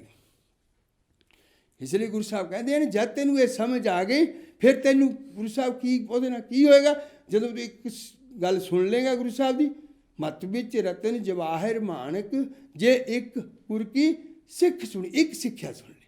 ਭਾਵ ਕਿਹੜੀ ਸਿੱਖਿਆ? ਉਹ ਸਿੱਖਿਆ ਜਿਹੜੀ ਅਗਲੀ, ਗੁਰਾਂ ਇੱਕ ਦੇ ਬੁਝਾਈ। ਕਹਿੰਦੇ ਮੈਨੂੰ ਮੇਰੇ ਗੁਰੂ ਸਾਹਿਬ ਨੇ ਇੱਕ ਗੱਲ ਸਮਝਾ ਦਿੱਤੀ, ਸੋਝੀ ਦੇ ਦਿੱਤੀ, ਇੱਕ ਸਿੱਖ ਸੁਣੀ, ਇੱਕ ਗੱਲ ਸੋਝੀ ਦੇ ਦਿੱਤੀ। ਕੀ ਸੋਝੀ ਦੇ ਦਿੱਤੀ? ਸਭਨਾ ਜੀਆਂ ਕਾ ਇੱਕ ਦਾਤਾ, ਸੋ ਮੈਂ ਬਿਸਰ ਨਾ ਜਾਈ। ਕਹਿੰਦੇ ਮੈਨੂੰ ਗੁਰੂ ਸਾਹਿਬ ਨੇ ਇੱਕ ਗੱਲ ਸੋਝੀ ਦੇ ਦਿੱਤੀ। ਔਰ ਕੀ ਸੋਝੀ ਦਿੱਤੀ? ਕਿ ਪਰਮੇਸ਼ਰ ਭਾਈ ਸਾਰਿਆਂ ਦਾ ਇੱਕੋ ਹੀ ਹੈ। ਪਰਮੇਸ਼ਰ 2 ਜਾਂ 3 ਨਹੀਂ, ਪਰਮੇਸ਼ਰ ਅਲੱਗ-ਅਲੱਗ ਨਹੀਂ। ਹਿੰਦੂਆਂ ਦਾ ਹੋਰ ਨਹੀਂ, ਸਿੱਖਾਂ ਦਾ ਹੋਰ ਨਹੀਂ, ਮੁਸਲਮਾਨਾਂ ਦਾ ਹੋਰ ਨਹੀਂ, ਈਸਾਈਆਂ ਦਾ ਹੋਰ ਨਹੀਂ, ਈਵਨ ਦੂਸਰੇ ਜੀਵ ਜੰਤੂਆਂ ਦਾ ਵੀ ਕੋਈ ਪਰਮੇਸ਼ਰ ਹੋਰ ਨਹੀਂ। ਗੁਰੂ ਸਾਹਿਬ ਕਹਿੰਦੇ ਗੁਰਾਂ ਇੱਕ ਦੇਹ ਬੁਝਾਈ, ਸਭਨਾ ਜੀਆਂ ਕਾ ਇੱਕ ਦਾਤਾ, ਸੋ ਮੈਂ ਬਿਸਰ ਨਾ ਜਾਈ। ਗੁਰੂ ਸਾਹਿਬ ਕਹਿੰਦੇ ਜੇ ਇਹ ਗੱਲ ਅਗਰ ਸਮਝ ਆ ਜਾਵੇ ਨਾ ਤੈਨੂੰ, ਇਹ ਗੱਲ ਕਦੋਂ ਸਮਝ ਆਏਗੀ? ਜਦੋਂ ਤੂੰ ਗੁਰੂ ਸਾਹਿਬ ਦੀ ਗੱਲ ਸੁਣੇਗਾ, ਜਾਣੇਗਾ, ਬੁੱਝੇਗਾ, ਫਿਰ ਤੈਨੂੰ ਗੁਰੂ ਸਾਹਿਬ ਦੀ ਜਿਹੜੀ ਕਹੀ ਹੋਈ ਗੱਲ ਆ ਸਮਝ ਆਊਗੀ। ਨਹੀਂ ਤਾਂ ਉੱਪਰ ਦੀ ਲੰਘ ਜਾਂਦੀ। ਹੁਣ ਕਿੰਨਾ ਪ੍ਰਚਾਰ ਹੋ ਰਿਹਾ, ਕਿੰਨੀਆਂ ਗੱਲਾਂ ਹੋ ਰਹੀਆਂ ਨੇ, ਸਾਰੀ ਦੁਨੀਆ ਇੱਕ ਦੀ ਗੱਲ ਕਰਦੀ, ਸਾਰੇ ਰੱਬ ਦੀ ਗੱਲ ਕਰਦੇ ਹਨ, ਪਰ ਫਿਰ ਵੀ ਲੋਕਾਂ ਨੂੰ ਸਮਝ ਨਹੀਂ ਆਉਂਦੀ, ਫਿਰ ਵੀ ਮੜੀਆਂ ਮਸਾਣੀਆਂ ਨੂੰ ਪੂਜਣ ਵਿੱਚ ਕਿਉਂ ਲੱਗੇ ਹੋਏ ਨੇ। ਇਹਦਾ ਮਤਲਬ ਕਿ ਉਹ ਸਿੱਖ ਇੱਕ ਗੱਲ ਜਿਹੜੀ ਗੁਰੂ ਸਾਹਿਬ ਕਹਿੰਦੇ ਨੇ ਸੁਣ ਨਹੀਂ ਰਿਹਾ। ਜੇ ਉਹ ਸੁਣ ਲਵੇ ਤੇ ਗੁਰੂ ਸਾਹਿਬ ਕਹਿੰਦੇ ਭਾਈ ਫਿਰ ਤਾਂ ਤੇਰਾ ਬਹੁਤ ਉੱਚੀ ਮੱਤ ਹੋ ਜਾਏਗੀ, ਫਿਰ ਤੇਰੀ ਮੱਤ ਤਾਂ ਜਵਾਹਰ ਮਾਣਕਾਂ ਵਰਗੀ ਹੋ ਜਾਏਗੀ। ਇਸ ਤੋਂ ਉੱਚੀ ਮੱਤ ਹੋਰ ਕੀ ਹੋਏਗੀ? ਜਿਹਨੂੰ ਇਹ ਸਮਝ ਆ ਜਾਵੇ ਕਿ ਮੇਰਾ ਪਰਮੇਸ਼ਰ ਇੱਕ ਹੈ, ਮੈਂ ਹੋਰ ਕਿਸੇ ਦੀ ਬੰਦਗੀ ਨਹੀਂ ਕਰਨਾ, ਸਦਾ ਸਦਾ ਸੋ ਸੇਵੀਆ, ਸਭ ਮੈਂ ਰਹਿ ਸਮਾਏ। ਕਹਿੰਦੇ ਮੈਂ ਹੋਰ ਕਿਸੇ ਦੀ ਸੇਵਨ ਕਿਉਂ ਕਰਾਂ, ਹੋਰ ਸਿਮਰਨ ਕਿਸੇ ਦਾ ਕਿਉਂ ਕਰਾਂ, ਹੋਰ ਕਿਸੇ ਨੂੰ ਮੈਂ ਧਿਆਨ ਕਿਉਂ ਕਰਾਂ? ਕਿਉਂਕਿ ਮੈਂ ਉਸੇ ਦਾ ਕਰਾਂ ਜਿਹੜਾ ਜਨਮ ਮਰਨ ਤੋਂ ਪਰੇ ਹੈ, ਜਿਹੜਾ ਜਨਮ ਮਰਨ ਤੋਂ ਛੁੱਟਿਆ, ਜਿਹੜਾ ਸਾਰਿਆਂ ਦਾ ਇੱਕੋ ਹੀ ਹੈ, ਹੋਰ ਉਹ ਕਿਸੇ ਦਾ ਅਲੱਗ-ਅਲੱਗ ਨਹੀਂ ਹੈ। ਇਹ ਨਹੀਂ ਹੈ ਕਿ ਹਰ ਇੱਕ ਧਰਮ ਦਾ ਵੱਖਰਾ ਹੈ। ਅਗਰ ਪਰਮਾਤਮਾ ਦੀ ਇਸ ਤਰ੍ਹਾਂ ਦੀ ਅਵਸਥਾ ਹੁੰਦੀ, ਟੁਕੜੇ ਹੋ ਸਕਦੇ ਹੁੰਦੇ, ਤੇ ਸਾਰੇ ਧਰਮ ਉਸ ਨੂੰ ਅਲੱਗ-ਅਲੱਗ ਕਰਕੇ ਬੈਠ ਜਾਂਦੇ। ਉਸ ਦੇ ਟੁਕੜੇ ਕੋਈ ਨਹੀਂ ਕਰ ਸਕਦਾ, ਉਸ ਪਰਮੇਸ਼ਰ ਨੂੰ ਕੋਈ ਨਹੀਂ ਵੰਡ ਸਕਦਾ। ਸਾਰੇ ਕਹਿੰਦੇ ਨੇ ਰੱਬ ਇੱਕ ਹੈ, ਪਰ ਉਸ ਰੱਬ ਦੇ ਨਾਂ 'ਤੇ ਹੀ ਮਨੁੱਖ ਲੜਦਾ ਹੈ। ਸਾਰੇ ਰੱਬ ਇੱਕ ਮੰਨਦੇ ਹਨ, ਪਰ ਫਿਰ ਵੀ ਰੱਬ ਦੇ ਨਾਂ 'ਤੇ ਲੜਦੇ ਹਨ। ਕਿੰਨੀ ਦੁਰਭਾਗਿਆ ਦੀ ਗੱਲ ਹੈ, ਕਿੰਨੀ ਮਾੜੇ ਭਾਗਾਂ ਦੀ ਗੱਲ ਹੈ ਕਿ ਇੱਕ ਮੰਨਦੇ ਹੋਏ ਇੱਕ ਦੀ ਖਾਤਰ ਲੜਦੇ ਨੇ। ਇਸ ਲਈ ਗੁਰੂ ਸਾਹਿਬ ਸਭਨਾ ਜੀਆਂ ਕਾ ਇੱਕ ਦਾਤਾ, ਸੋ ਮੈਂ ਬਿਸਰ ਨਾ ਜਾਈ, ਗੁਰਾਂ ਇੱਕ ਦੇ ਬੁਝਾਈ। ਮੈਨੂੰ ਗੱਲ ਸੋਝੀ ਦੇ ਦਿੱਤੀ, ਪਰ ਇਹ ਸੋਝੀ ਜੇ ਮੈਂ ਲੈ ਲਵਾਂ ਗੁਰੂ ਸਾਹਿਬ ਕਹਿੰਦੇ, ਤਾਂ ਫਿਰ ਮੈਨੂੰ ਮਤ ਵਿੱਚ ਰਤਨ ਜਵਾਹਿਰ ਮਾਣਕ, ਜੇ ਇੱਕ ਗੁਰ ਕੀ ਸਿੱਖ ਸੁਣੀ। ਜੇ ਇੱਕ ਗੱਲ ਗੁਰੂ ਸਾਹਿਬ ਦੀ ਇਹ ਸਮਝ ਆ ਜਾਵੇ ਤੇ ਕਹਿੰਦੇ ਬਹੁਤ ਉਹਦੀ ਉੱਚੀ ਮੱਤ ਹੈ। ਕਿਉਂਕਿ ਉੱਚੀ ਮੱਤ ਤੇ ਆਪੇ ਹੀ ਆ, ਉਹ ਸਿੱਧੇ ਰਸਤੇ ਚੱਲ ਜਾਏਗਾ, ਸਿੱਧੇ ਰਸਤੇ ਜਾਏਗਾ ਤੇ ਉਹ ਮਾਲਕ ਦੀ ਬੰਦਗੀ ਕਰੇਗਾ। ਮਾਲਕ ਦੀ ਬੰਦਗੀ ਕਰੇਗਾ ਤੇ ਤੀਰਥ ਨਹਾ ਲਏਗਾ, ਤੀਰਥ ਨਹਾਏਗਾ ਤੇ ਉਹਨੂੰ ਚੰਗਾ ਲੱਗੇਗਾ। ਚੰਗਾ ਉਹਨੂੰ ਉਦੋਂ ਲੱਗੇਗਾ ਜਦ ਉਹਦੇ ਘਰੋਂ ਉਹਨੂੰ ਸੋਝੀ ਮਿਲ ਜਾਏਗੀ। ਜਦੋਂ ਉਹਨੂੰ ਚੰਗਾ ਲੱਗੇਗਾ ਤੇ ਫਿਰ ਉਹ ਉਸ ਤੀਰਥ ਨਹਾਏਗਾ। ਤੀਰਥ ਨਹਾਉਣ ਤੋਂ ਬਾਅਦ ਉਸ ਮਾਲਕ ਦੇ ਨਾਲ ਉਹਦਾ ਮਿਲਾਪ ਹੋ ਜਾਏਗਾ। ਸੋ ਗੁਰੂ ਸਾਹਿਬ ਨੇ ਬੜਾ ਹੀ ਸੋਹਣਾ ਇਸ ਬਾਣੀ ਦੇ ਇਸ ਪੌੜੀ ਦੇ ਅੰਦਰ ਦੱਸਿਆ ਕਿ ਤੀਰਥ ਨਾਵਾਂ ਜੇ ਤਿਸ ਭਾਵਾਂ, ਬਿਨ ਭਾਣੇ ਕੇ ਨਾਏ ਕਰੀ, ਜੇਤੀ ਸਿਰਠ ਉਪਾਈ ਵੇਖਾਂ, ਬਿਨ ਕਰਮਾਂ ਕੇ ਮਿਲਾਏ ਲਈ। ਮਤ ਵਿੱਚ ਰਤਨ ਜਵਾਹਿਰ ਮਾਣਕ, ਜੇ ਇੱਕ ਗੁਰ ਕੀ ਸਿੱਖ ਸੁਣੀ, ਗੁਰਾਂ ਇੱਕ ਦੇ ਬੁਝਾਈ, ਸਭਨਾ ਜੀਆਂ ਕਾ ਇੱਕ ਦਾਤਾ, ਸੋ ਮੈਂ